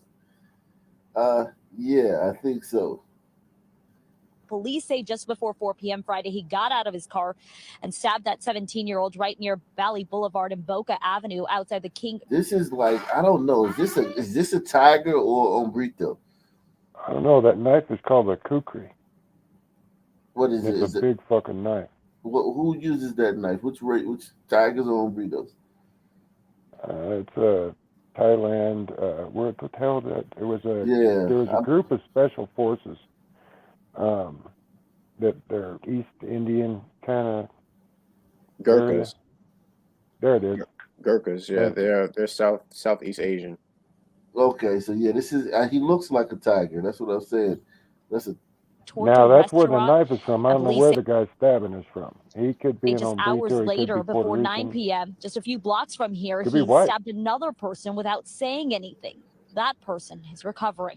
But I do want to get to photos of the teen that was killed. His name That is profile looks really Malay. 17 years old. According to family who posted a GoFundMe, he was a student at nearby Wilson High School and had walked from school to the restaurant, like I said, to pick up food. They say he was waiting for his family to pick him up when he was brutally killed. Back out here live, we do know this is Javadin's father. He did not feel like speaking. As you know, this is a very difficult time for the family, but you can see he is setting up this memorial here. The family expected again to hold a vigil tonight. I will tell you, there were reports of police I possibly. respect that man not speaking, man. You know what I mean? Like, how can you talk after that, man? Salute to that father, man. I'm gonna give him some dignity, man. That's salute to that father, man. Peace out, everybody. Yeah, man. Peace out, man. Oh shit. Yeah, it's All right, let me just do this and then because I lost track of time. Also tonight, bullets fly in broad daylight in the parking lot of a busy shopping center. Tonight. Context clues. Also tonight, bullets fly in broad daylight in the parking lot of a busy shopping center. Tonight, a man has died following that gunfire in Virginia Beach. The scene, Holland Road at the Timberlake Shopping Center. There were witnesses to what happened and cameras that caught the chain of events. 10 on your side, Amy Avery was there for most of the afternoon and joins us with the latest development. So, Amy, what do we know at this point? Well, Lena, police just confirmed the man died in this shooting. Many employees at nearby businesses told me they heard those shots, and one woman told me there were more people running toward the scene than away from it because they wanted to help. This Ring camera caught the moments following the shooting when Virginia Beach police rushed to the scene. The business owner didn't want to go on camera but says it sounded like a car crash. Another employee at a business nearby says she didn't hear the shots but looked out the door and saw everyone running toward the Hardys. So she stepped outside and heard a woman screaming. Come to find out, she told me it was her husband that had just gotten shot. Yeah, so I stayed there and basically I was comforting her, doing her, until the police got there. Virginia Beach police officers say a man was shot around 10:30 this morning in the Hardee's parking lot in Timberlake Shopping Center on Holland Road. Detectives with the forensics unit took several pictures of this white car on scene. There were several evidence markers around the car, marking clothes, bags, and even a shoe. They say there were several witnesses in the area who were questioned about the shooting. Officers also tell us they worked a second scene down the road at the Best Buy on Independence Boulevard that was related to this shooting. Shaw says several other employees at nearby businesses also rushed out to see what they could do. She says the businesses in this shopping center are tight-knit, and it made her feel good to know so many people wanted to help. you know, we all together and somebody was in distress and everybody kind of basically stopped. And officers Okay, I'm going to say a they detained business couple that people is in that following shopping center. Ray's Brothers Dominican Barbershop. Uh-oh. in this shooting. They haven't confirmed if they've made any arrests just yet. But if you saw anything or know anything that could help police, call the crime line. Amy Avery, 10 on your side. All right. Oh, on that note, man, salute to everybody, man. Peace out. I'm out. Night, Night, everybody.